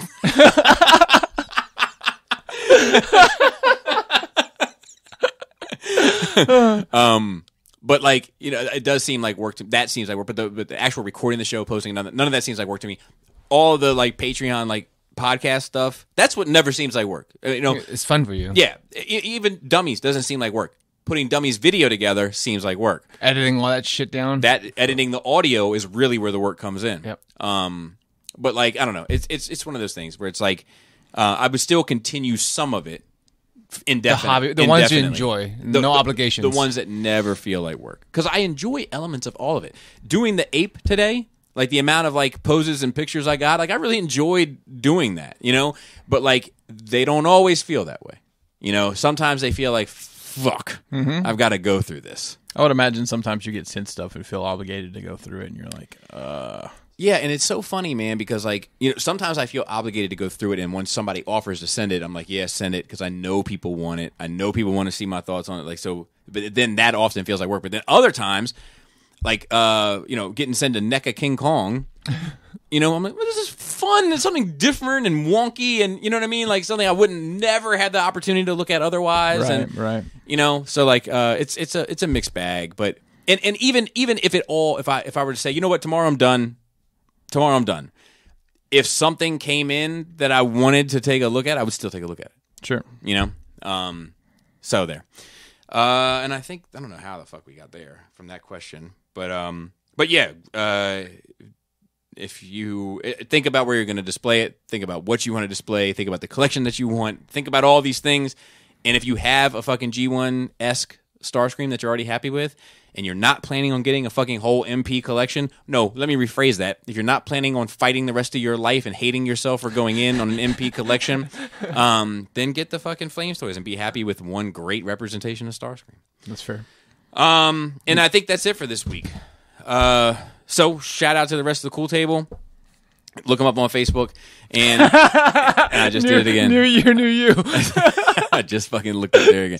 And shout out to the rest of the Nerve Rage team, who I did not shout out last week, so I'm going to make sure I do it this week. But Dante on Facebook, and Marilyn Phil, who was here last week. Yes. And on Twitter and handling our notes, Raul on Instagram. And Raul, I still need a list. You know what I'm talking about. And Andy and all the folks that help behind the scenes with Force Sensitive, which I'm getting ready to put a pin in Force Friday soon. You know, like, and I'll just come back and do it as I want to do it. Sure. No. But, you know, I'm not going to feel obligated to do it every Friday anymore. Starscream's back in the good graces of the people. That was the fight. You know? Yeah. Esteban still there? Esteban. Shout out to Esteban. He does. You know what's funny is, like, I haven't checked. I don't like keep tabs on it or anything. And he wants to do more. Esteban wants to do more. I won't put his business out there, but like, he wants to do, because he might have something tucked in there. But he has like some great ideas for like content that he wants to do. And I'm like, that sounds awesome. You know, how do you want to do it? Because you don't want to work with me unless you want to work with me. Right. You know?